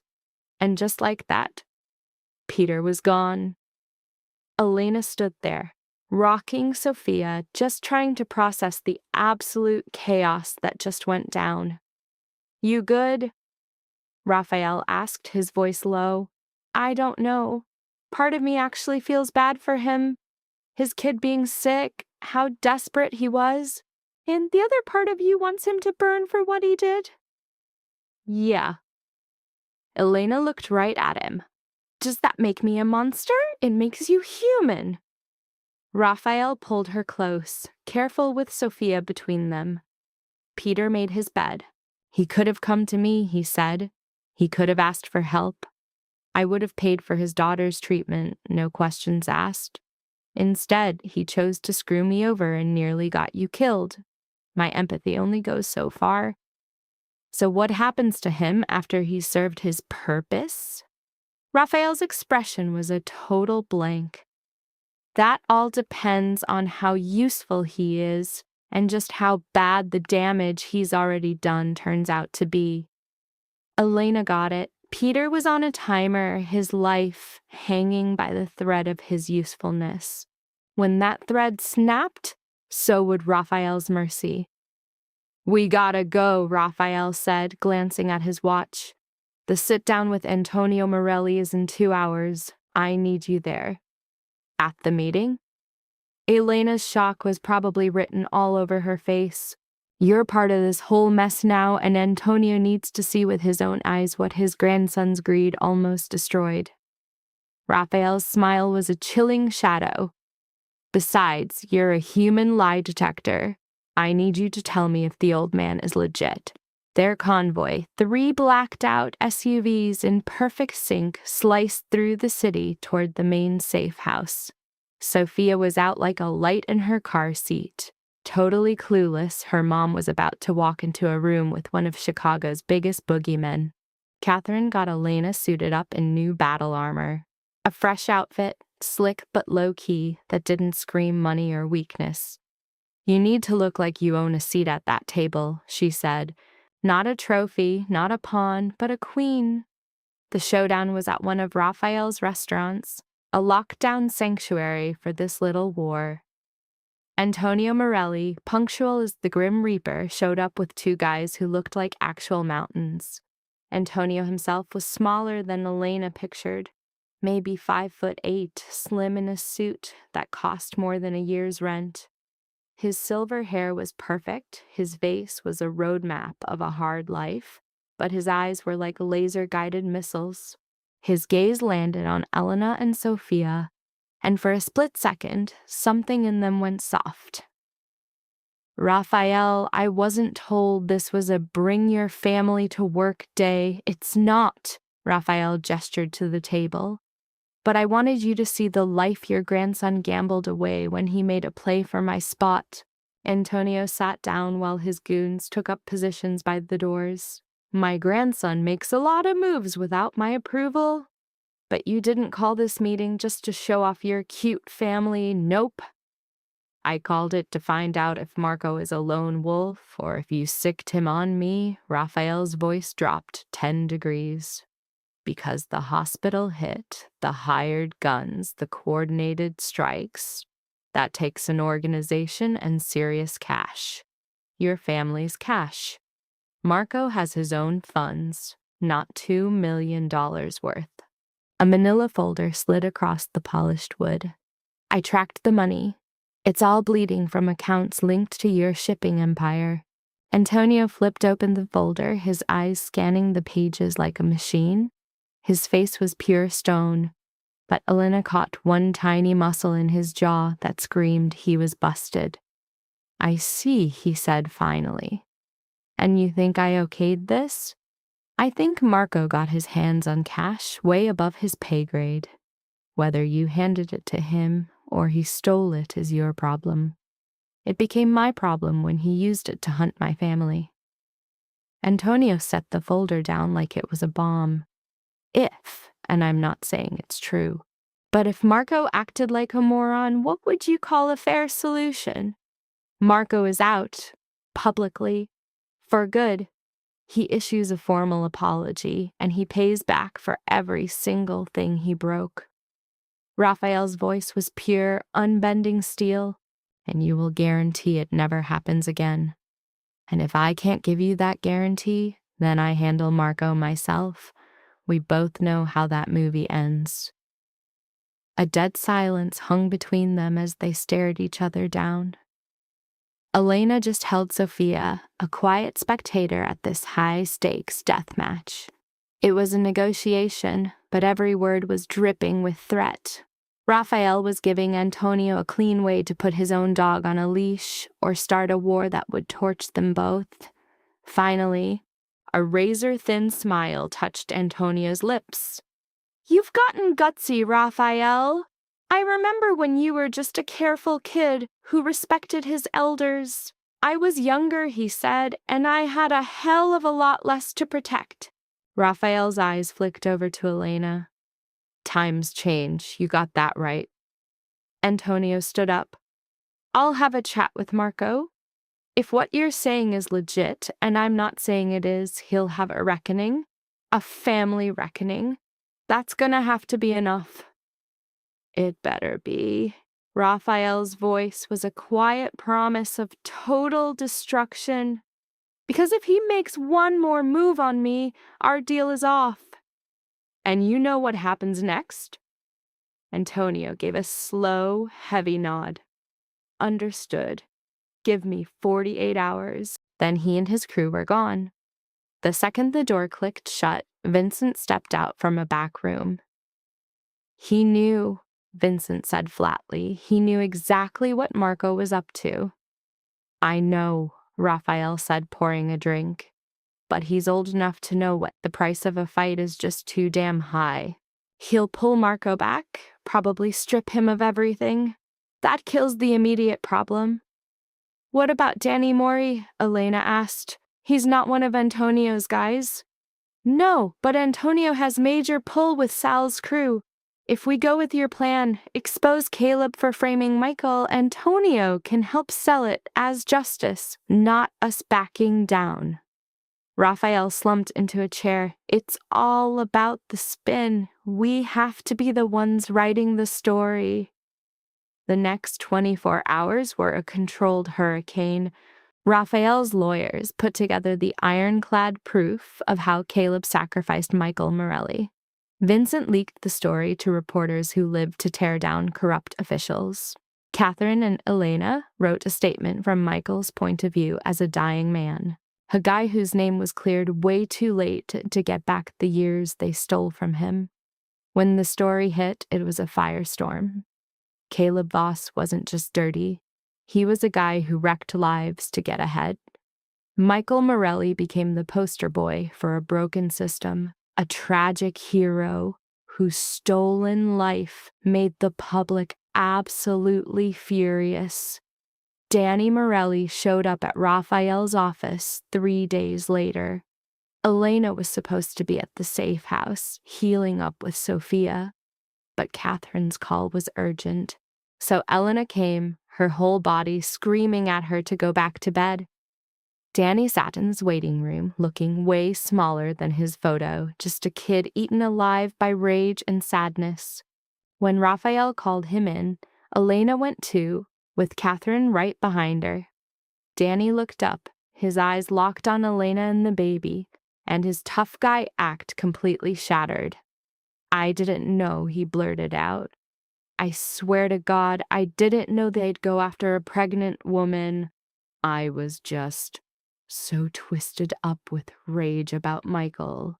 When they told me you were in on it, I bought the lie. Who is they?" Raphael's voice was carefully empty. "Marco Morelli's crew. They said you helped Caleb frame my brother to take out a competitor.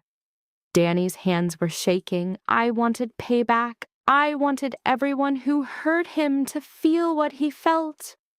And now, Elena's voice was like a velvet-covered knife. Now Michael is dying in a hospital, a free man with no time left to live it, and I almost made a child an orphan for literally nothing. Danny looked her straight in the eye. I am sorry. I know it doesn't mean anything, but I am so sorry. Elena looked at him and saw the raw regret, the soul-crushing sadness. She saw a boy whose pain had been weaponized by someone else. Marco used you, she said. He dripped poison in your ear so you'd do his dirty work. You weren't his ally, you were his shank. I see that now. Danny turned to Raphael. I'm not asking for a pardon. I'm here to say I'm out. No more revenge. No more attacks on your family. I just want to be with my brother for whatever time he has left. For what felt like an eternity, Raphael was silent. Then he gave a single nod. Okay, but Danny, if you ever come at us again, for any reason, you won't get a third chance. I understand. Danny got up and walked to the door. He paused, his eyes on Sophia. She's beautiful. I'm glad she's safe. And then he was gone. Elena sagged against Catherine, her legs feeling like jelly. You did the right thing, letting him go, Catherine whispered. Did I? Raphael looked like he wasn't sure. Vincent thinks it makes us look weak. Vincent thinks everyone is a threat, Elena corrected softly. But Danny, he was telling the truth. I could feel it, so did I. Raphael wrapped his arms around her. Come on, you need to rest before you pop a stitch. They got back to the safe house just as Sophia started wailing for her next meal. So get this. Just 3 weeks ago, Elena Voss was basically a prisoner, a translator stuck in a sham marriage. Now, she's Elena Moretti, mom to Sophia, and partner to a guy who torched the city to get her back. She's now a player in a game she barely understands. Instead of being freaked out, it feels like she's finally awake. Raphael shows up at the door, telling her she's thinking way too loud. Just absorbing, Elena tells him, this is my life. It's real, not some safe house I can just walk away from. He asks if she wants to leave. The answer is a hard no, but she needs to get it, all of it. How the organization works, who the other bosses are, what the real rules are. She tells him Catherine has been teaching her, but it's not enough. She's not just some asset to be protected. Raphael kneels beside her, saying she's already made smarter moves than guys who've been his advisors for years. Then make it official, she demands. Give me a purpose. Let me in on this. She locks eyes with him. I'm not sitting on the sidelines while you fight wars in my name. That's not me. And you know what? A small smile plays on Raphael's lips. I've been thinking about that. Fact is, we need an intelligence analyst, someone sharp enough to spot hidden patterns, smooth enough for global negotiations, and ruthless enough to make the hard calls. He's not offering her a gig. I'm offering you a partnership in all of it. He grabs her hand. If you'll take it. Elena thinks it over, a real choice to step into this life, not just fall into it. A chance to become so powerful, no one could ever hurt her like Caleb did. A chance to build something with Raphael beyond just surviving. I want it, she finally says. But I have one condition. Name it. Sophia was the one non-negotiable. No matter how deep into the underworld they got, her daughter's innocence was off the table. Raphael's kiss seals their pact, but he adds, for the record, he would have never made her choose. While Chicago sleeps, its entire criminal empire just got a new queen. The woman who nearly bled out in an ER just claimed a crown she never knew existed. Elena Moretti holds her daughter and starts plotting their future, feeling for the first time that she's exactly where she belongs. 3 months later, Elena's in her new office, a converted storage unit, her eyes glued to surveillance footage that's twisting her insides. In a bassinet, Sophia is sleeping, completely oblivious that her mom is watching a man's last days tick down. Not literally, not yet. But the guy on the screen, Thomas Berkeley, one of Raphael's most loyal guys, probably has about 48 hours before his own stupidity gets him killed. "You sure about this?" Vincent asks from the doorway, arms crossed. He doubted Elena at first, but after 3 months of her catching what he missed, he's starting to respect her. "I'm sure," Elena says, rewinding the footage. He meets the same woman every Thursday, same cafe, and he always pays cash. He always sits with his back to the security camera. She adds, "Could be an affair," Vincent suggests. Elena's already 10 steps ahead. "It could be, except his little side piece works for the FBI's Financial Crimes Unit." She flips to another screen, showing a shot of the woman's federal ID. Agent Sarah Chen, her specialty.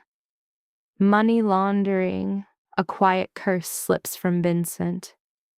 "How long has this been going on?" 6 weeks that I can prove, maybe longer. Elena's fingers fly across the keyboard, pulling up financials. And look here. Berkeley's been moving funds through ghost accounts. Small amounts, not enough to trigger alarms, but it's steady, like he's testing the system. Testing for what?" "For weaknesses he can feed to the Bureau," Elena says, rubbing her tired eyes. Sophia decided sleep was for the weak at 4 a.m. "He's building a case, Vincent, spoon-feeding them intel so they have an airtight indictment before they make a move." "Raphael has to be told." "I know, but I had to be absolutely positive." Elena looks at the frozen image of Thomas Berkeley, a guy she'd met at dinners, a guy who brought a stuffed elephant for Sophia. He's been with Raphael for 15 years. This is going to be a gut punch. "Better than a federal prison," Vincent says, pulling out his phone. "I'll set a meeting for tonight." "Can you get everything you have together?" "It's already done." Elena gestures to a thick folder on her desk. Photos, bank records, wiretaps, it's all in there. Vincent picks it up, his respect growing as he skims the pages. "You're meticulous, I'll give you that." A small smile touches Elena's lips. "Catherine taught me to assume everyone's a liar until proven otherwise. It's a paranoid way to live, but it works." "In our world, paranoia keeps you breathing," Vincent says, pausing at the door. "For what it's worth, you were right. About Peter, about Danny. Raphael made the right call bringing you in." It was the closest thing to a compliment he'd ever given her. An odd warmth spreads through Elena. After he leaves, she spends an hour building a timeline so solid Raphael couldn't possibly argue. She hates this part. The moment a suspicion becomes a hard fact, when a betrayal isn't a theory anymore, and someone has to pay. Sophia wakes up crying, demanding food. Elena picks her up, feeding her by the window as an early November snow starts to fall. The safe house looks deceptively calm under a blanket of white. "Your mother is about to end a man's world," Elena whispers to her baby. Or rather, he ended his own. "I'm just the one who has to call it out." Sophia doesn't care, just happily eating, making little grunts of satisfaction. At 3 months old, her personality is already showing. Stubborn, impatient, and convinced the universe revolves around her. Just like her father, Elena thinks with a smile. Raphael tackled fatherhood with the same insane intensity he gives everything else.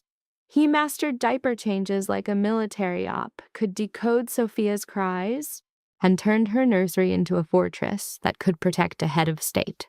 But he was still weird at the quiet moments, the times when all you do is hold the baby while she sleeps. Elena would find him standing over Sophia's crib at 2 a.m, just staring like he couldn't process that she was real. "She's not going to vanish," Elena told him once. "I know, but my mind goes back to how close we were to losing her." Raphael's voice had been wrecked with emotion. "If you hadn't caught that cab, if you hadn't made it to the hospital." "But I did. We're both here." Elena had led him away from the crib, pulling him back from the edge of what if. "You can't protect her from everything, Raphael. Sooner or later, she'll scrape her knees, get her heart broken, make her own mistakes. I can try to stop it." And that was the whole problem. Raphael thought he could control every outcome with pure force of will. Elena was learning that some things, like babies, like traitors, like the future, refuse to be controlled. Around 3, Catherine walks into the office with coffee and a worried look. "Vincent told me you found something." "Thomas Berkeley's been talking to the FBI, Elena says, shifting Sophia to her shoulder. "Meetings for 6 weeks, maybe more. He's leaking intel on our finances." Catherine takes the folder, her eyes scanning the pages with a cold, professional calm. "This is locked down tight. How'd you pull it off?" "I was digging through camera footage from our clean businesses looking for anything sketchy. I saw Berkeley kept hitting up this one coffee spot, way outside his normal routine. So I tracked his movements, ran face rec on everyone he saw, and boom, Agent Shen." Elena gratefully accepted the coffee. "As soon as I knew what to look for, it all clicked into place. You're getting good at this. I learned from the best."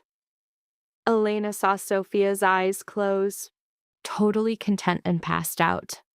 "Plus, I've got a hell of a reason. Every rat in this family is a direct risk to my kid. Kinda makes you pay attention." Catherine just stared at her for a second. "You're a whole new person. 3 months ago you could barely move. Now you're running spy games from your couch. Back then I was just hanging on. Now I'm actually alive." Elena put her cup down. "There's a difference. You can say that again, and you're handling it better than most people ever could." Catherine sat down across from her. "But I gotta know you're okay. For real. You went through hell, a massive operation, and now you have a baby while being in the mob. That's a lot to carry." "I'm good, Elena. Seriously, I'm dead tired. My body's still healing. And yeah, I have nightmares about being yanked into that car, but I'm good." Elena met her stare. "I'm doing what it takes so Sophia can grow up safe. If I have to get tougher, more paranoid, and trust nobody, then so be it. Just don't lose yourself along the way." "I won't. Raphael keeps me from doing that." Elena smirked. "He keeps me grounded when I start acting like a computer. And you're the one who keeps him grounded when he starts acting like a gun." Catherine stood up. "That's a solid team. Something you don't see every day." The big meeting went down in Raphael's study, a room Elena now connected with heavy choices. Raphael was behind his desk, flanked by Vincent and Marcus. Elena sat across from him, the file sitting between them like a smoking gun. "Lay it out," Raphael ordered. So Elena broke it all down. The spy photos, the messed up finances, the link to the FBI, She kept her voice ice cold and professional, just spitting straight facts.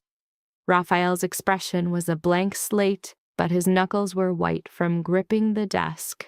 When she finished, you could only hear the old clock ticking on the shelf. 15 years. Raphael's voice was barely audible. He was my guy for 15 years. I gave him everything, my entire life. I know. Elena wanted to reach out, grab his hand, anything. But this wasn't the time for that. This was strictly business. My bad. Don't be sorry. You did your job. Raphael stood up, walking to the window. Marcus, get him here tonight. I need him to say it to my face. Boss, if he's really talking to the feds, he's already spilled everything that matters. Grabbing him now won't change a thing. Raphael spun around. But I have to see his face when he tries to justify stabbing us in the back. They brought Thomas Berkeley to the safe house around midnight. He didn't put up a fight. Probably thought it was a regular sit-down, not noticing the extra muscle or how Marcus never left his side. Elena watched it all on her monitor from her office, holding a sleeping Sophia. She'd volunteered to be there, but Raphael just shut her down. Well, I got this, he'd said. You did the hard part. I'll finish it. In the dead quiet of the study, Berkeley looked rattled. The guy was 63 with slick gray hair, looked like he could have been some big-shot banker if things went another way. Raphael, what is this? His voice was steady, but his eyes were screaming pure terror. It's late. You woke me up. Raphael's voice was pure ice. Were you sleeping 6 weeks ago when you met with FBI agent Sarah Chen? Or 2 weeks back, when you handed her our books? The blood drained right out of Berkeley's face. I don't know what you're talking about. A picture slid across the desk. Berkeley and Chen at a cafe, caught red-handed. Try again. Berkeley's hand shook as he grabbed the photo. After a long, tense moment, he asked a soft question. How'd you find out? Does it matter? Guess not. Berkeley put the picture down like it would poison. Are you gonna whack me? That depends on why. Raphael leaned back in his chair. 15 years, Thomas. A decade and a half of loyalty, of us trusting each other. What happened? My kid. Berkeley's voice cracked. David. He got mixed up in some stupid stuff. Drugs, bad crowd. The feds had him dead to rights. 20 years. Easy. He looked up, begging with his eyes. They gave me a deal. I give them intel. David walks. I couldn't let my son rot in jail for 2 decades, Raphael. I just couldn't. Elena felt her own chest get tight. Just another story of a dad backed into a corner, facing a choice with no right answer. The whole damn thing felt familiar. So you ratted us out to save your kid. I gave them money records, Berkeley insisted, his voice sounding desperate now. No strategy, nothing that would get anyone hurt, just numbers, bank stuff. A paper trail. I figured I could give them just enough to make a deal without doing any real damage. Your figuring was dead wrong. Raphael's tone was freezing. Those papers connect to our clean businesses, to politicians in our pocket, to jobs across 3 states. You didn't just give them numbers, Thomas. You handed them a damn map to wreck everything we've made. I know that now. I'm so damn sorry. Berkeley finally started crying, years of pressure and guilt just pouring out. I didn't see any other way. Raphael stood up, walking round the desk. You should have come to me, told me about David, asked me to help. I would have made his trouble disappear. I would have done it in a heartbeat for a guy who was with me for 15 years. I wasn't thinking straight. No, you weren't. You freaked out. And you made a choice that's gonna cost both of us big time. Raphael's voice wasn't mad anymore, just full of deep sadness. The feds have your info. They're building a case, and when they come for us, people are gonna get hurt. Good people. People who believed in you. What are you gonna do? Raphael didn't answer for a long time. Watching on the screen, Elena held her breath. You're gonna fix this, Raphael finally said. You're going back to Agent Chen. You'll tell her you can't do it anymore, that the guilt is eating you alive. Then you're gonna feed her exactly what I tell you to. Berkeley looked up, his face a mix of hope and pure fear. You want me to be a double agent? I want you to fix the mess you made, or at least give it a shot, Raphael answered, sitting on the corner of his desk. You'll feed them bad intel, send them in wild goose chases, and buy us time to move our stuff. You do that, maybe you'll get to see your kids stay out of a cage. And if I refuse? Then I give Agent Chen some different info. Stuff about what David's really into, way worse than what he's facing now. Thing that would get him locked up forever. Raphael's smile was completely cold. Your call, Thomas. Save yourself and your boy by working for me or lose it all. It wasn't really a choice. Berkeley knew it. Raphael knew it. And Elena, watching from her office, knew it too. All right, Berkeley whispered. I'll do it. For the next 2 hours, they planned out the exact fake intel Berkeley would give the FBI, with Vincent mapping out all the lies and what would happen next. Marcus wrote down every single word, making a script so Berkeley couldn't mess up. Around 2 a.m, Elena put Sophia down, her arms aching from holding the baby. She went back to the office and saw Raphael watching the video of Marcus taking Berkeley away. You handled that way calmer than I would have, Elena said quietly, sitting on his lap. You would have just kept him. The idea definitely occurred to me. She rested her head on his shoulder. He flipped on you for his kid. I get that drive now. I'd burn down the world for Sophia.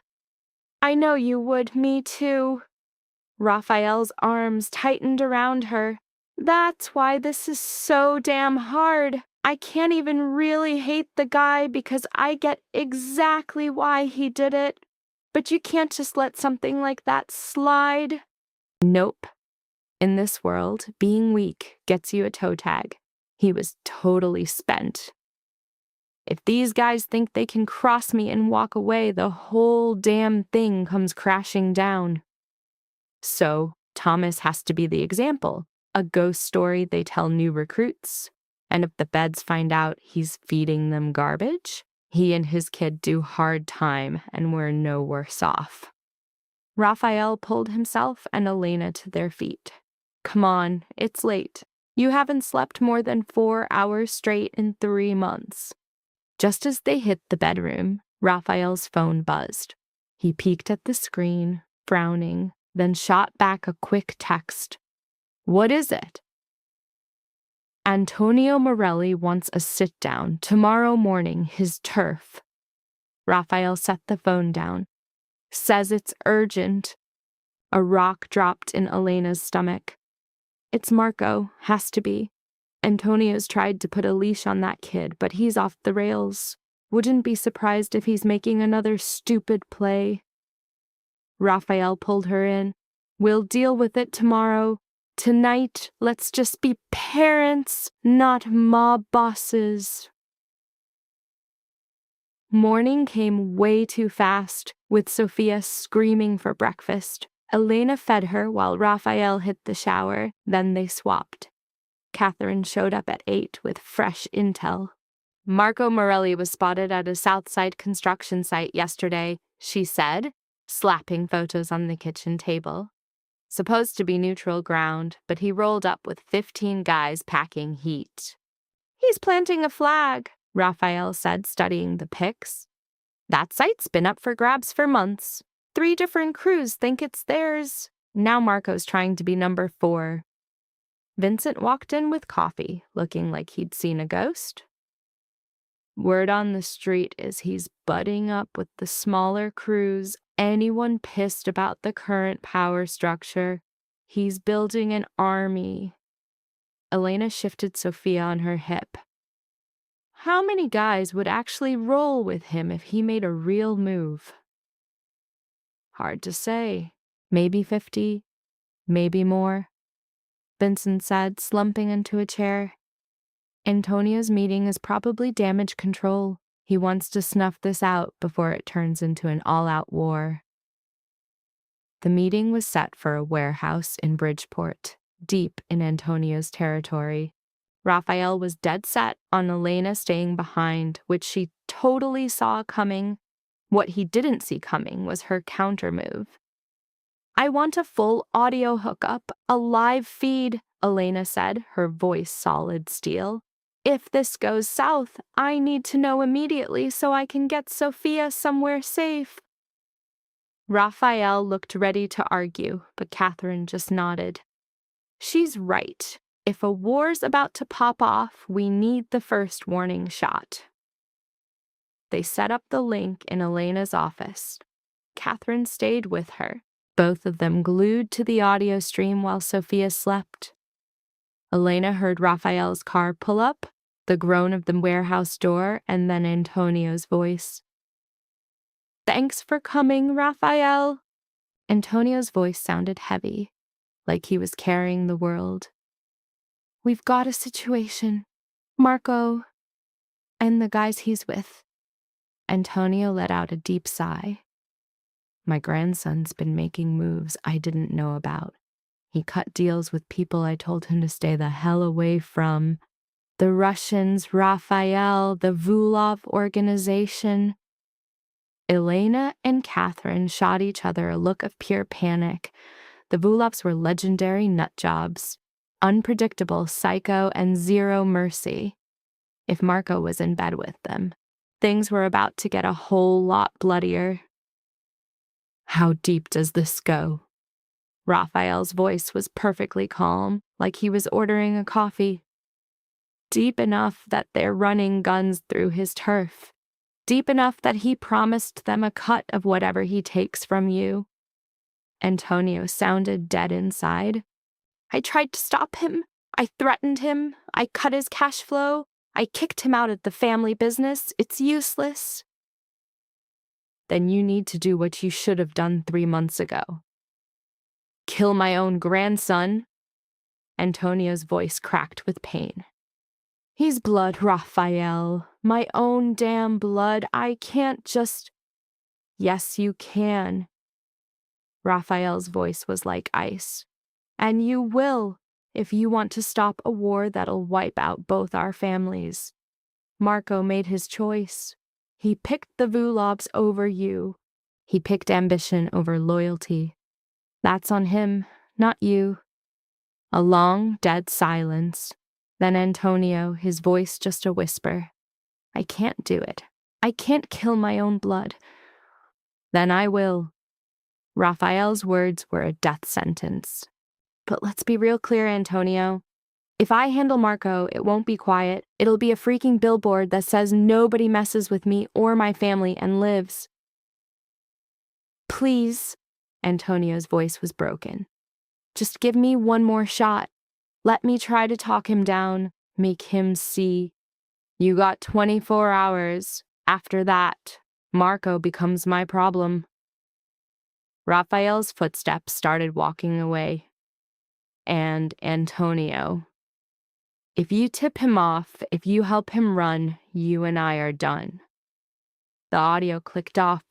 Elena leaned back, trying to process it all. The Vulovs, Marco's little rebellion, Antonio being a weak old man. Everything was sprinting towards a massive train wreck. "This whole thing is going to go up in flames," Catherine said quietly. "Antonio won't kill Marco. He'll hide him, protect him, and make Raphael burn down his entire family just to get to him. We need to drive a wedge between them." Elena's brain was already working, cold and fast. A way to force Antonio's hand, to make him choose his empire over his grandson. Like what? The pieces clicked into place. Marco's deal with the Volkovs. That was the fracture point. If we can prove he's not just taking turf, but selling out every Chicago family to the Russians, Antonio has to act. His honor demands it. You want to frame Marco as a traitor. I want to make it so Antonio can't protect him without losing everything. Elena's fingers flew across the keyboard, a general moving her troops. The Volkovs are moving guns through his area. That leaves a paper trail, shipping manifests, records.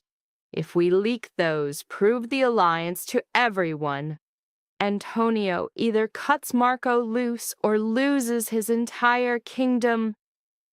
Catherine's smile was sharp and deadly. That's both genius and cruel as hell. It's what has to be done. Elena was already messaging Vincent. Can you hit up our guys at the docks? I need the ETA on the next Volkov shipment. For the next 6 hours, they built their weapon. Vincent's dock guy confirmed a weapons drop in 2 days. Catherine's surveillance team caught Marco's crew prepping a warehouse for the delivery. Elena wove all the digital chatter together, proving Marco had sold the Volkovs a permanent VIP pass to Chicago's underworld for their support. When Raphael got back, Elena had the whole betrayal laid out for him. There's a smarter way to do this than just putting a bullet in Marco, she said, no emotion in her voice. Raphael listened as she laid out the whole plan, his expression shifting from surprise to grim acceptance to something that looked a lot like pride. You want to ruin him without firing a single shot. I want Antonio to have no choice but to do it himself or kick Marco out, which is the same as a death sentence in our world. Elena slid the file over to him. Marco is betraying every single family in this city by rolling out the red carpet for the Volkovs. That's a sin no one forgives. If we leak this, Antonio has to respond or lose all his credibility. And if he still chickens out, we give this file to every other family and let them handle it. The Volkovs are everyone's problem. Elena locked eyes with him. Either way, Marco is finished. We just get to pick how. Raphael scanned the file, his face unreadable. He looked up at Vincent, who had just walked in. Thoughts? I think your wife is scarier than half the guys on our payroll, Vincent said, and I mean that with total respect. It's clean, tactical, keeps our hands from getting dirty. Marcus, who'd been chilling in the doorway, just shrugged. I'm more of a direct approach guy, but I get the art here. This will work. Raphael looked back at Elena. You've been in this world for 3 months. 3 months, and you're thinking 10 moves ahead. I had a great teacher and a damn good reason. Elena's gaze shifted to Sophia, sleeping peacefully. I told you I wanted to be an asset. This is me being an asset. Raphael let out a real gravelly laugh. Elena, you're not an asset. You're the whole damn operation. He pulled her close, careful of Sophia between them. We're doing this your way. Vincent put together a meeting with the other families. I need them to see the unedited truth before Antonio can spin it. The meeting happened the next night in a soundproof room built for conspiracies. 5 families sent their top guys, all of them nervous about the Volkovs creeping into Chicago. Raphael laid out the evidence, using Elena's file like it was the Bible. Pictures of Marco broing down with known Volkov hitters, text logs spelling out the arms deal, port records confirming the Volkovs were setting up a permanent base using Marco's smuggling lanes. The room exploded. Yelling turned into threats. Old alliances started cracking right down's middle. And by the time the sun came up, every family in Chicago agreed on one thing. Marco Moretti was a snake in the grass that needed to be stomped out. Antonio wasn't there. Raphael made sure of it, forcing him to hear about his grandson's treason from everyone else. It was a vicious but brilliant move. The call came at exactly midnight. Antonio's voice was a hollowed-out wreck. "You've destroyed him." "No." Raphael's voice was pure stone. "Marco destroyed himself. I just flipped the lights on. The families want blood. My hands are tied." "I know. I'm sorry it ended this way."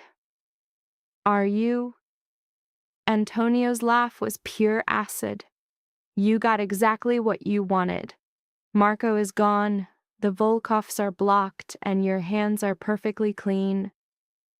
So Raphael calls up the old man and lays it out cold. "I told you to get your grandson on a leash. You didn't, so I did." He even adds, "I ain't happy about this." But Antonio just croaks out, "Liar."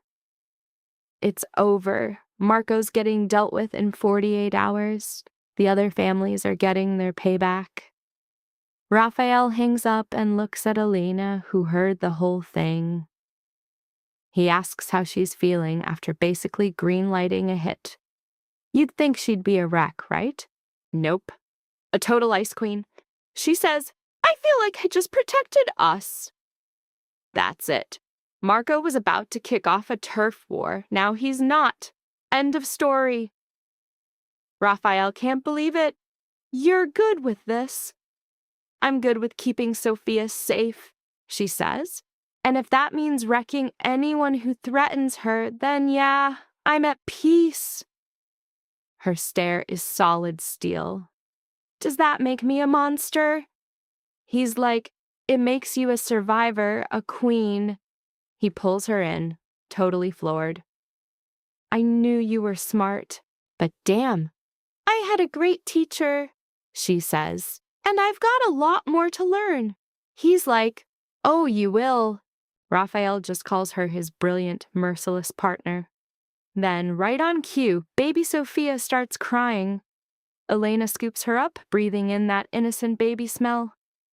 "Mama stopped a war for you," she whispers, "kept you safe." But Sophia's just hungry. As Elena rocks her, it starts to snow. 3 months back, she was the victim. Now, she's on a whole other level, colder and way more dangerous than she ever imagined. The woman who stumbled into that ER all busted up. She wouldn't even recognize this new version of herself. But that old version wouldn't have survived. She couldn't have protected Sophia or stood next to Raphael as his equal instead of just being baggage. Looking at her baby, Elena Moretti makes a promise. Never again. She's gonna master every dirty trick to win in this world. And anyone who messes with her family is gonna find out just how savage a mother's love can be. Chicago has no idea its underworld just got a new major player. 3 days later, they pull Marco Morelli's body out of the river, chained up with concrete blocks. The news calls it a mob hit. The families call it balancing the books. Elena just calls it over. Raphael shows her the newspaper while she's feeding Sophia. "Antonio did it himself," he says, his face unreadable. Vincent confirmed it. No hitman. He took out his own grandson. Elena shifts the baby, letting that sink in. "How is he?" "Broken." Vincent says he aged 10 years in 3 days. Raphael sits down next to her. He's stepping down, giving his nephew control, just keeping a title. Because of Marco. Because he picked his bloodline over this business and almost blew everything up. Now he's breaking himself to fix it. Raphael sounds almost sad. It's the end of an era. Antonio Morelli ran the South Side for 40 years. Now he's just some broken old dude. Elena looks at her perfect daughter and can't even imagine making a choice like that. Her kid or the Empire. The thought alone makes her sick. "That can't ever be us," she whispers. "I won't choose between Sophia and our power 20 years from now." "So we build something else," Raphael says. "Something where she doesn't get dragged into this life unless she wants to." He tells her he's been thinking about a way out, a plan to make enough clean money and legitimate power that they can just walk away from the game. "Is that even possible?" she asks. "Don't know, but I have to try," he says. "For her, for us. I don't want Sophia thinking this is all there is." And that idea gets stuck in Elena's head. She's gotten scarily good at this life.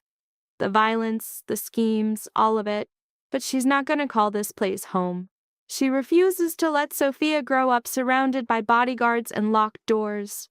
So she starts her own quiet little revolution, digging into how criminal empires manage to go legit. It's a risky move, trying to wash that much blood off of money, but it's a start. Catherine finds her one night, surrounded by legal documents. "What are you up to?" she asks. An exit plan for Raphael. He wants a clean slate for Sophia.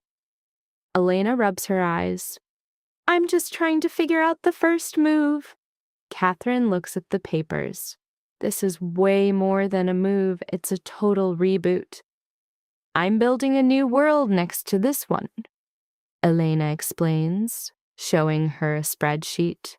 "Clean companies that make real money, designed to eventually choke out the criminal side." "And the people who live in that old world?" Catherine asks.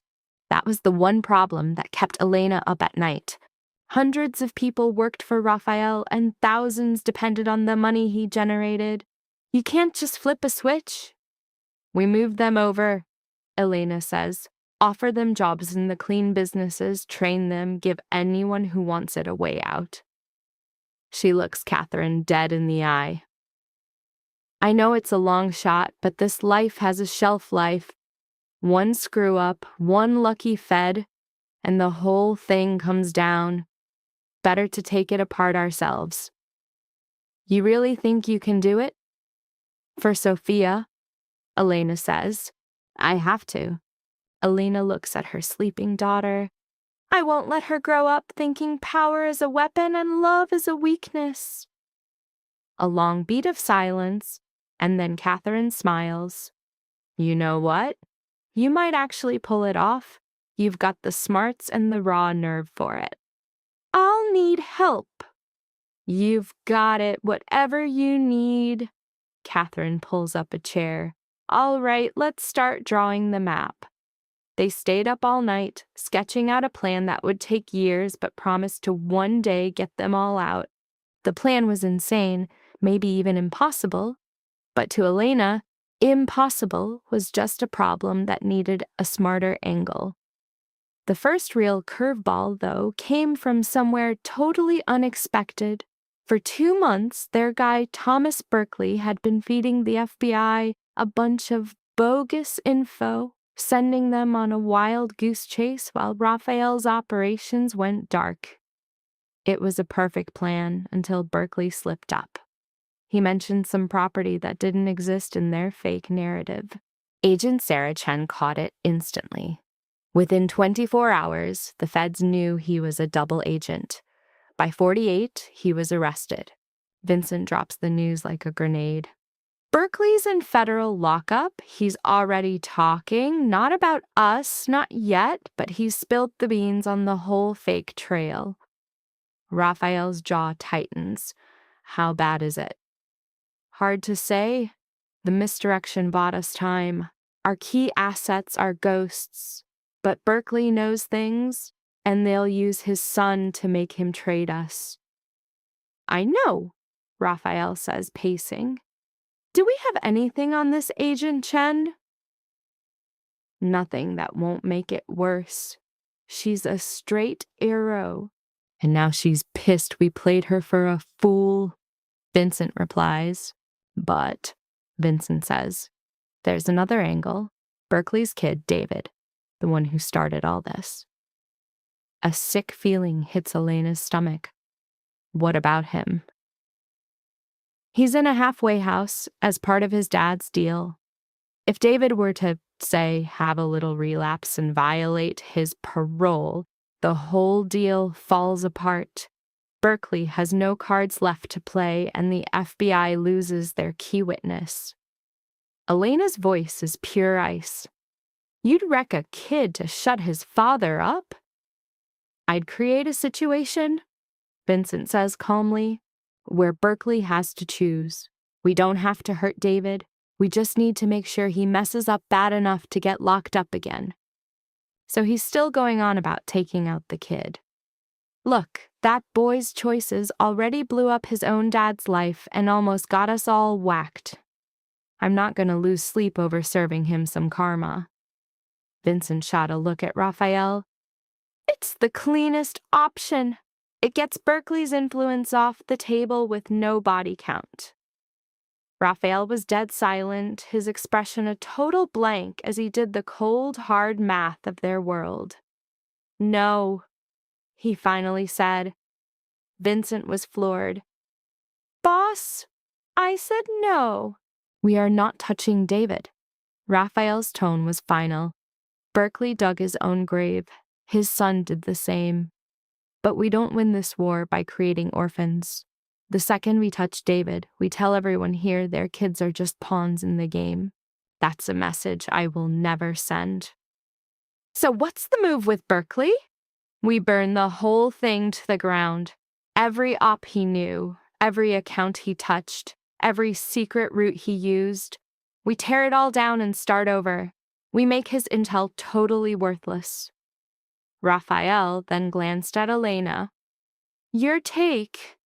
She was surprised he even asked, but fired back instantly. Vincent's plan is a quick fix, but it's short-sighted. We'd be buying our safety today by torching our loyalty tomorrow. Our people have to know their families are sacred, especially if a family member screws us over. Because if we cross that line, we become the monsters they're afraid of, and loyalty built on fear is just garbage. Elena met his stare. We have to be better than that. If not for us, then for Sophia.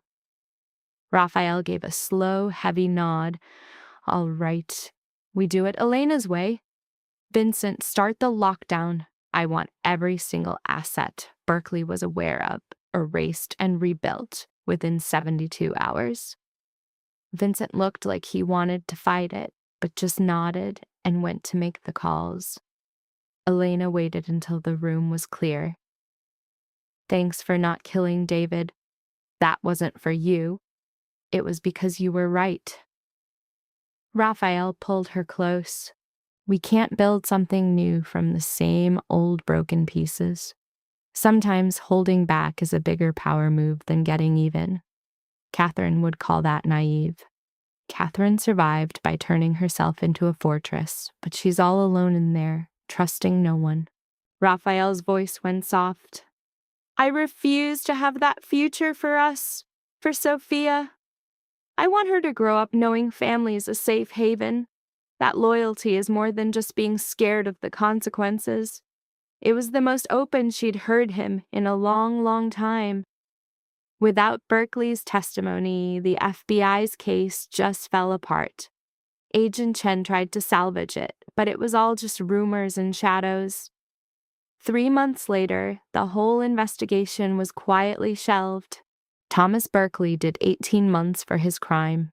His son, David, graduated and disappeared into a quiet life working with his hands. Elena later found out Berkeley sent one letter from prison. It had just 5 words. "Thank you for my son." Raphael never sent a reply. He didn't have to. The silence was the answer. By Sophia's first birthday, Elena had a full-blown blueprint to flip 60% of Raphael's entire empire into legit businesses within 5 years.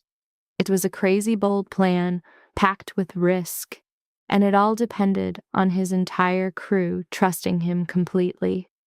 The meeting went down in a high-tech boardroom that smelled like corporate money, a total clash with their shadow world. Vincent, Marcus, Catherine, and 5 other capos listened as Elena pitched her grand plan, with Sophia sleeping soundly in a bassinet nearby. "This isn't a flip of a switch," Elena explained, walking them through a storm of financial charts.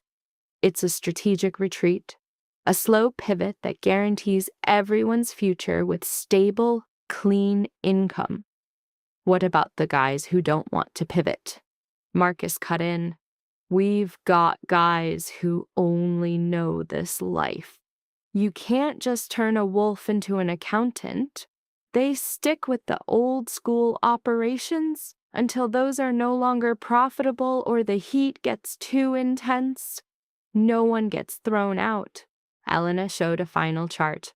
"But we make the new way the better way. Bigger paydays, real benefits, a retirement plan, health insurance, a future they can actually use." Vincent just stared at the numbers. A mountain of cash needed to kickstart this new world. "Where does a fortune like that come from?" he asked. The answer was a total purge of their old identities, ditching the gambling, the low-level drug rings, the protection rackets, all the loud, dangerous gigs that got them headlines and federal attention. Elena's eyes were like steel. "We stick to the subtle arts, laundering money through squeaky clean fronts, high-end consulting, strategic acquisitions, businesses that look legit because we will force them to be." "So we're turning into investment bankers," Vincent said, torn between disbelief and fascination. "We're turning into what we've always faked being," Elena shot back. "Business people with a messy past." Her last slide came up. In 5 years, Raphael Moretti would be a man with real power, built on a legal foundation. His daughter would inherit an empire that the feds couldn't touch and their enemies couldn't challenge. That was the checkmate. A thick silence blanketed the room as they all processed what this meant for their own lives. Catherine was the first to speak. "I'm in. I've been looking for a way out for years. This is the clearest shot I've ever seen." Marcus was next. "Me too. I'm getting too old for this street nonsense. I guess I can learn how to wear a suit that isn't hiding a firearm." One after another, the whole room agreed. Vincent, the last to speak, was still thinking. 5 years is an eternity. So much could go wrong." "And so much could go right," Elena retorted. "There's no guarantee this works, but staying on our current path is a guaranteed dead end." Vincent looked to Raphael, who had been silent the whole time. "What's the call, boss?" "I think," Raphael started, getting up and moving to Elena's side, "my wife just showed a soul a future that's worth fighting for. We would be absolute fools not to take it." Wife? The word just hung there. Not his girl, not his partner. Elena glanced at her own bare finger as Raphael's hand closed around hers. "We'll make it official soon," he whispered, "when things calm down." The thing is, the waters were never calm, but they were finally starting to clear. The whole plan started unfolding with a spooky kind of perfection in the next few months. The legitimate businesses started to boom, bringing in real taxable profits, building them a reputation, a name, and serious influence. It wasn't perfect. Two guys who couldn't get with the program were given a fat severance check and quietly shown the exit. A real estate deal went belly up, costing them a painful $3 million. Agent Sarah Chen started sniffing around their new companies, totally convinced a criminal enterprise was hiding underneath. But for the most part, the insane gamble was paying off. A year into their big transformation, Raphael asked her for real. Not at some fancy dinner, but at 3 a.m, after Sophia had finally crashed after an hour of nonstop screaming. "Marry me," he mumbled, sliding back into bed. She was so dead tired she almost thought it was a dream. "What? Marry me? For real this time? Legally, for keeps? I want you to be my wife in every single way that counts." Raphael pushed himself up on his elbow to look at her. "I know we already are, pretty much. We share a house, a kid, an empire. But I want the paperwork. I want Sophia to grow up seeing her parents as a solid unit, not just living together 'cause it's convenient." Elena stared at his face, barely visible in the dark. "You're not kidding." "Not even a little. I should have done this a year ago, but there was always some new crisis. But tonight, listening to our daughter scream while you calmed her down, even though you were exhausted and hurting, I knew I was a complete idiot to wait. You are already my wife, in all the ways that have real meaning. Let's just make it official." That is hands down the least romantic proposal I have ever heard. A tiny smile played on his lips. "I know, I'm terrible at this, but I love you, Elena. I've loved you since you busted into my office 3 years ago to fix my terrible Russian pronunciation. I loved you while you were bleeding out on a hospital gurney. I loved you when you exposed Thomas Berkeley as a traitor.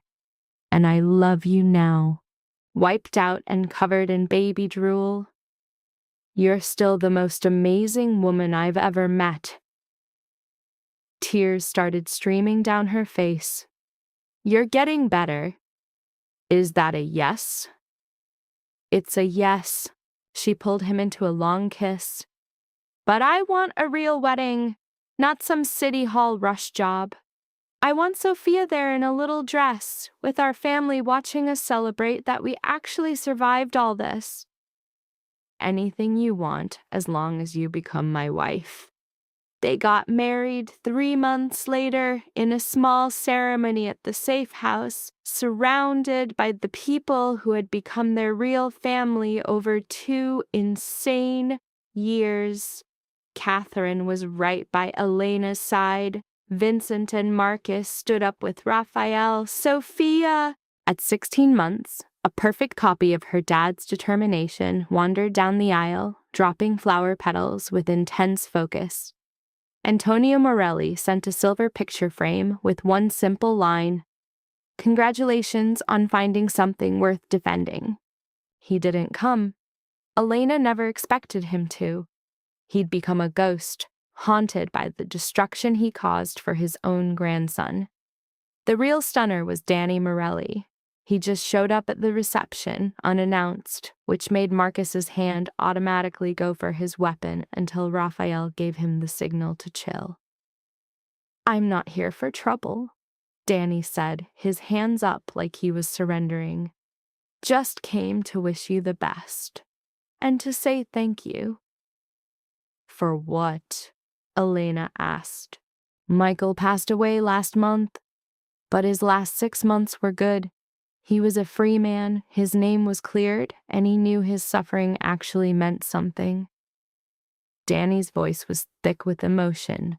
"You didn't have to do any of that. You could have just taken me out and been done with it all.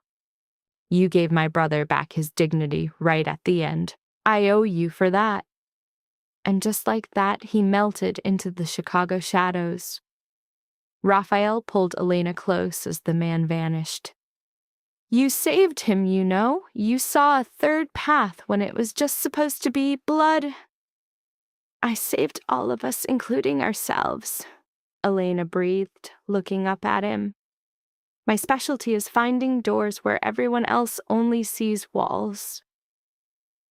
One of your many, many talent, Raphael said, kissing her forehead. Dance with me, Mrs. Moretti. So they danced, as Catherine watched Sophia, and the syndicate that nearly destroyed them all began its slow transformation into a legacy their daughter could actually inherit. 2 years later, and Elena is commanding a skyscraper boardroom, pitching to legit titans of industry, not capos. The Moretti Group was officially hitting the stock market, its real estate and consulting divisions up for grabs. This was the final pivot, the big one. If the investors bought in, if the market accepted them, the last stain of their criminal past would be power washed away. Her pitch was flawless. She'd run it 100 times, predicted every single question, and had answers that were both honest and strategically vague. When she finished, 3 investors were already reaching for their pens.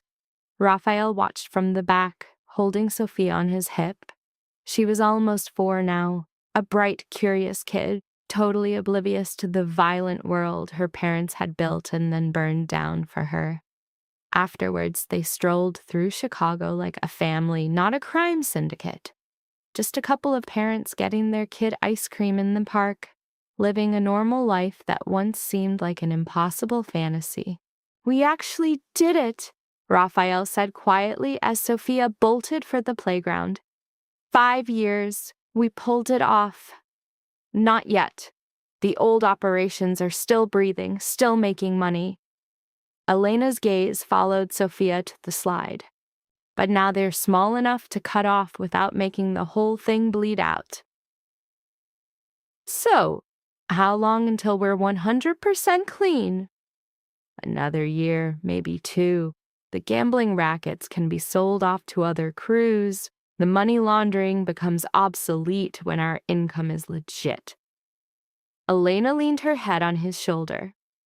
By the time Sophia is in 1st grade, we'll be exactly the people we pretend to be.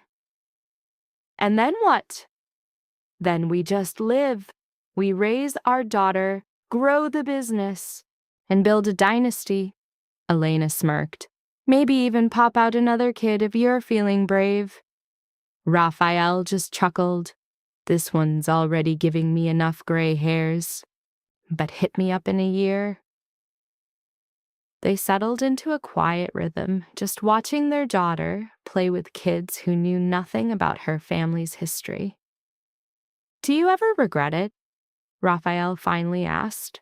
The things you had to do, the person you had to be? Elena thought about it, her mind flashing back to the woman who collapsed in an ER, bleeding and terrified, to the desperation that made her call his name, to every brutal move, every ice-cold calculation that got her to this exact peaceful moment. No, she said finally. Those choices kept me alive. They kept Sophia alive, and they kept us alive. She turned to face him. I'm not proud of every single thing I did, but I'm damn sure not ashamed of them either. We made it, Raphael. In a world built to grind people like us into dust, we survived and built something better. That's not just something, it's everything. Elena watched Sophia zoom down the slide, her laugh echoing with pure, unfiltered happiness. Look at her. She's happy. She's safe. She has never known real fear. That's what we gave her. That's worth every single ugly choice we had to make. Raphael pulled her into a hug. I love you, Elena Moretti, for your brain, your guts, your insane ability to find hope in the goddamn ashes. And I love you for seeing that I could be more than just a victim, for giving me the power to fight back instead of just breaking. Elena kissed him. We're gonna be okay. All three of us. And for the first time in a very long time, they were. The Moretti Empire continued its climb, moving into clean industries and building a legitimate fortune. Their criminal baggage was cut loose, piece by piece, over 18 quiet months. Old beefs with rival outfits were settled not with cash, but with assets, a steep price for peace and a clean slate. By Sophia's 5th birthday, not a single dirty secret was left. Raphael and Elena became pillars of Chicago's high society. They funded charities, showed up at galas, and started a foundation to help others escape the life. It was a calculated PR move, but it was also painfully real. They knew better than anyone how desperate that world was and felt a duty to show others a way out. Catherine, ever the watchdog, stayed on as security chief, her paranoid skills now aimed at corporate spies and market analysis. Vincent, the former money laundering expert, was now the chief financial officer, his talents focused on expansion instead of evasion. Marcus cashed out and moved to Florida, rich enough to live 3 lifetimes in peace. Thomas Berkeley got out of prison and just disappeared. Elena heard a rumor he was in Oregon running a landscaping company with his son. She sent a single, anonymous wire transfer, just enough to get them started. Raphael just raised an eyebrow when he found out, but he never said a word. Everyone, she had insisted, deserves a second shot. Even the ones who betray us? He had asked. Is that what we teach Sophia? Forgiveness? I'm teaching her that mercy isn't weakness, that real power is having the freedom to choose. She shot back. And sometimes the biggest power move is to spare an enemy you could easily wipe off the map. Elena gave a tiny smile. Besides, Berkeley is already broken. He lost everything because he couldn't trust his own people. That's its own kind of prison. Antonio Morelli died in his sleep 2 years after Marco's death. The funeral was small, filled with ghosts who remembered the man he used to be, not the monster he became. Raphael went, paid his respects, and came home, carrying the weight of a lifetime on his shoulders. He was a good man once, Raphael murmured that night. Before Marco, before all the backstabbing, before it all fell apart, he taught me so much about this life. The thing that ate him alive could eat us too, Elena whispered back. If we let it, if we choose power over loyalty, if we let our ambition turn us into monsters. It won't, Raphael promised, pulling her close, because we have you to keep our compass pointed north to remind us what's real. I'm not perfect. No, he said, kissing her forehead. But you're smart enough to know it, and that changes everything. On Sophia's 7th birthday, a ghost from their past showed up. Agent Sarah Chen appeared at their actual home. Not a fortress, but a house with a yard and friendly neighbors, clutching a file, her face a mask of pure exhaustion. Mrs. Moretti, thanks for seeing me. Chen sat down in their living room, turning down a coffee. I'll be quick. For 5 years, my entire life has been your family, hunting for the criminal enterprise I knew had to be there. And Elena's voice was perfectly level. And I found nothing because there's nothing left to find. You've completely transitioned to a legitimate business. Chen slid the folder onto the coffee table. This is my final report. It concludes that the Moretti organization, despite the founder's ugly past, now operates completely within the law. Elena didn't even look at the file. Why are you showing this to me? Because I need you to know that I'm closing the case. You won. You got away with all of it." Chen's voice was a cocktail of bitterness and grudging admiration. "But I also need you to know I'll always be watching. One slip up, one step back into the old ways, and I'll be there." "We won't slip," Elena promised, her gaze unwavering. "We built this new life for our daughter. We're not going to burn it down over old habits." Chen just stared at her for a long, silent moment. "I believe you, and that somehow is what pisses me off the most." "You actually mean it?" She stood up. "Congratulations, Mrs. Moretti. You are now officially uninteresting." Once she was gone, Raphael appeared from the kitchen, where he'd been listening. "Uninteresting," he repeated. "We're boring." "We're safe," Elena corrected, pulling him into a hug. "And there's a huge difference." They threw Sophia the exact birthday party she wanted. A dozen of her school friends, a massive cake, presents, and total beautiful chaos. Elena watched her daughter blow out the candles, her wish swallowed by a storm of cheers, surrounded by kids who just knew her as Sophia, not the heir to a criminal dynasty turned philanthropic powerhouse. That night, long after Sophia was asleep and the house was quiet, Raphael and Elena sat on the porch, looking up at the stars. "You think she'll ever need to know?" Raphael's voice was quiet. "About who we were, about the things we did." "One day," Elena answered, leaning against him. "When she's old enough to understand that life isn't black and white, that people are complicated, and that choices are almost never easy. But not for a long time. Let her be innocent a little longer, and when the time comes, we'll tell her everything." So they made some absolutely savage choices to get through savage times. They hurt people, wrecked lives, all to protect their own crew, but they also fought to build something new from the wreckage, to give their daughter a world of choices they never had. Elena looks up at the sky. They'll tell her people can flip the script if they want it bad enough, that a comeback is always on the table, even for those who think they're completely canceled. "You buy that?" he asks. "That we're all good now?"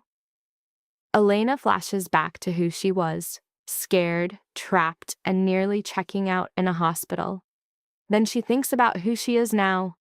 A boss, a shot caller who can be ice cold 1 minute and show insane mercy the next.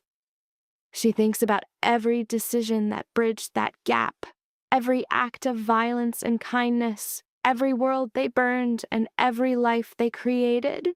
"I believe we're trying," she finally says. "And I think that has to be the whole point. We're not who we were." They don't erase the past, but they're grinding out a future where Sophia doesn't have to carry their baggage.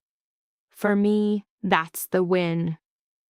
Raphael is quiet for a minute, then he says, "I'm so glad I answered the phone that night when the hospital called." "I'm glad I gave them your number," she admits. "Even knowing what it would unleash, what you'd turn into, maybe that's exactly why I did it."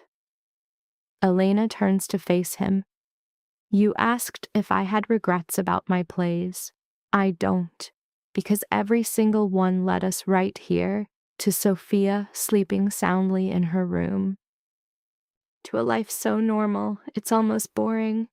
To a future where our daughter can be anything she wants, because we paved her path with our own blood and secrets. We built it side by side." "Damn right we did," Elena says, kissing him. "And we'll keep building, keep protecting, and make sure this empire we forged doesn't end up crushing the people we love."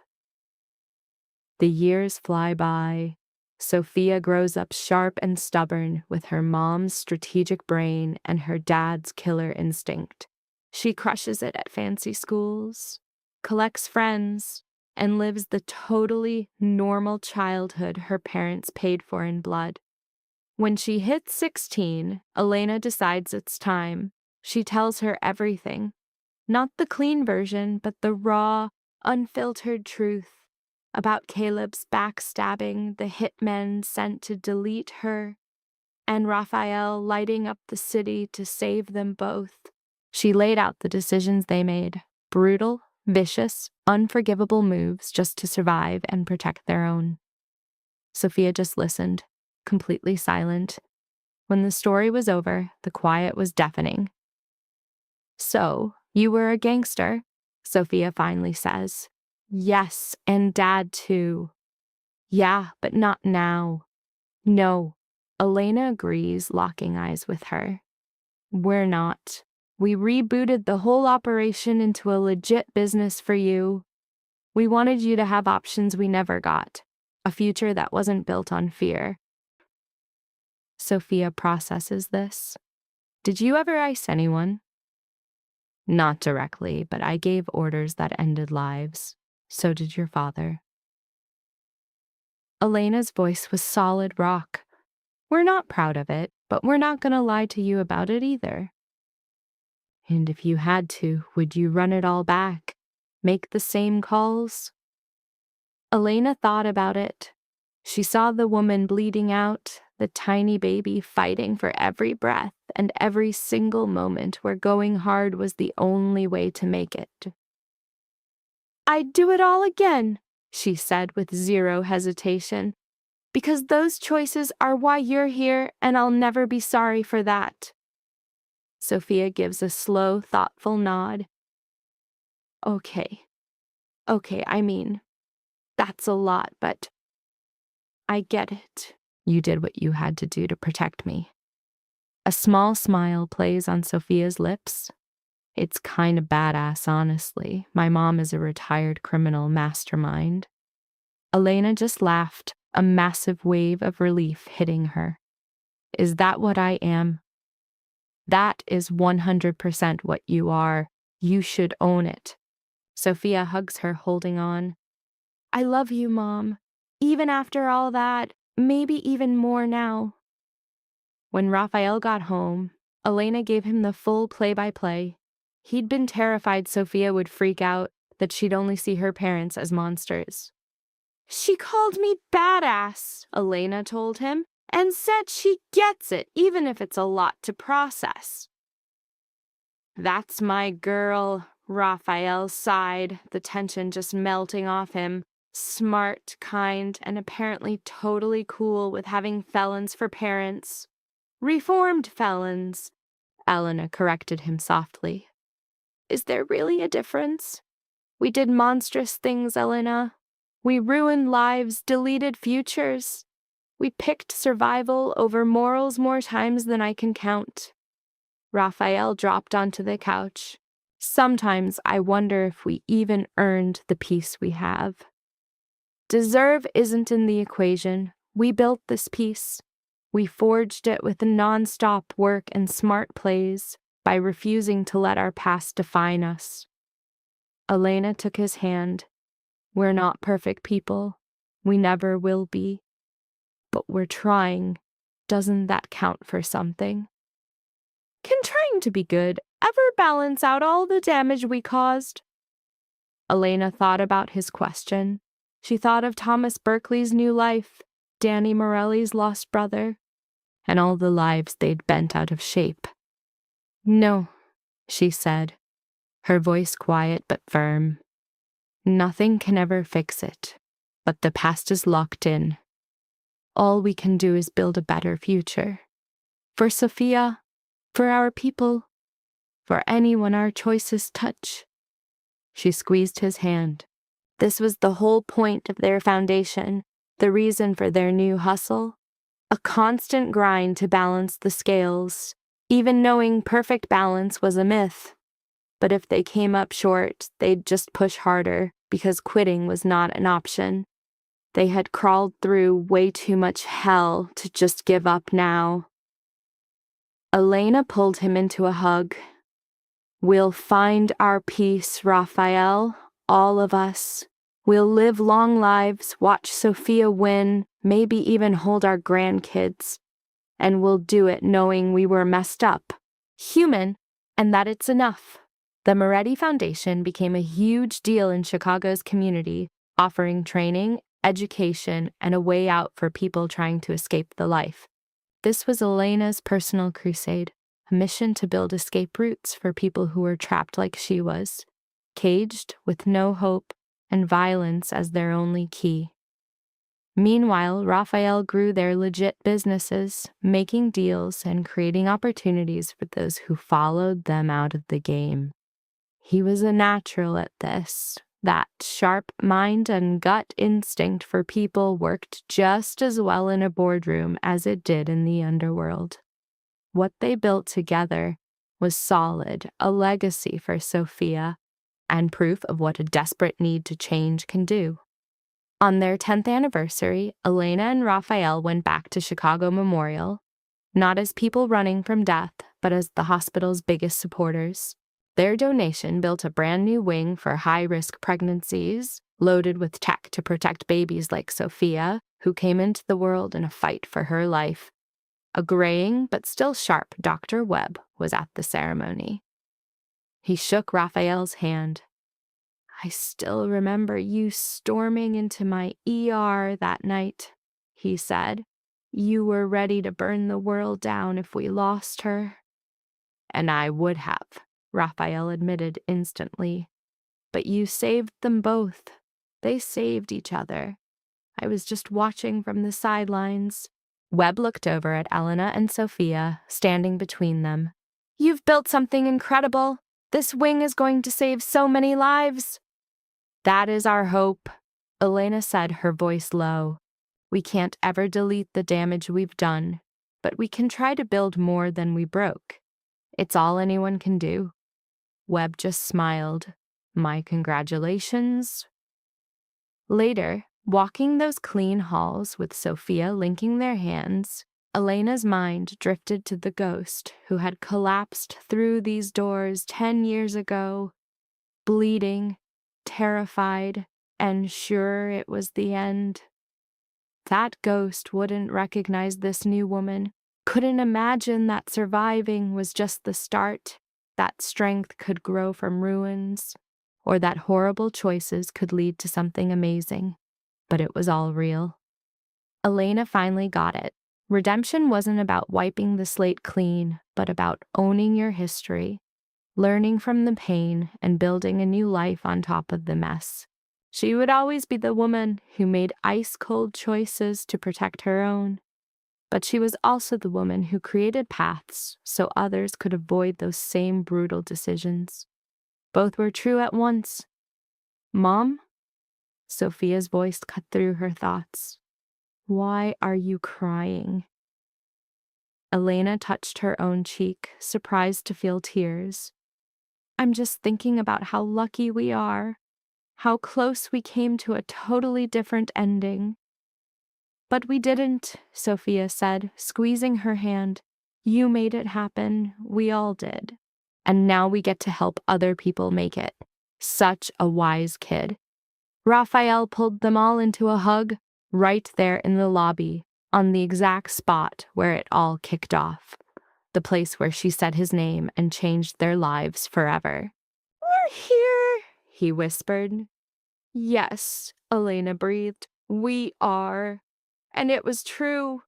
Through the savagery and the mercy, through the wreckage and the recovery, through the gut-wrenching calls and the ghosts they created, they had built something worth fighting for. A kingdom born from violence, now redesigned with hope.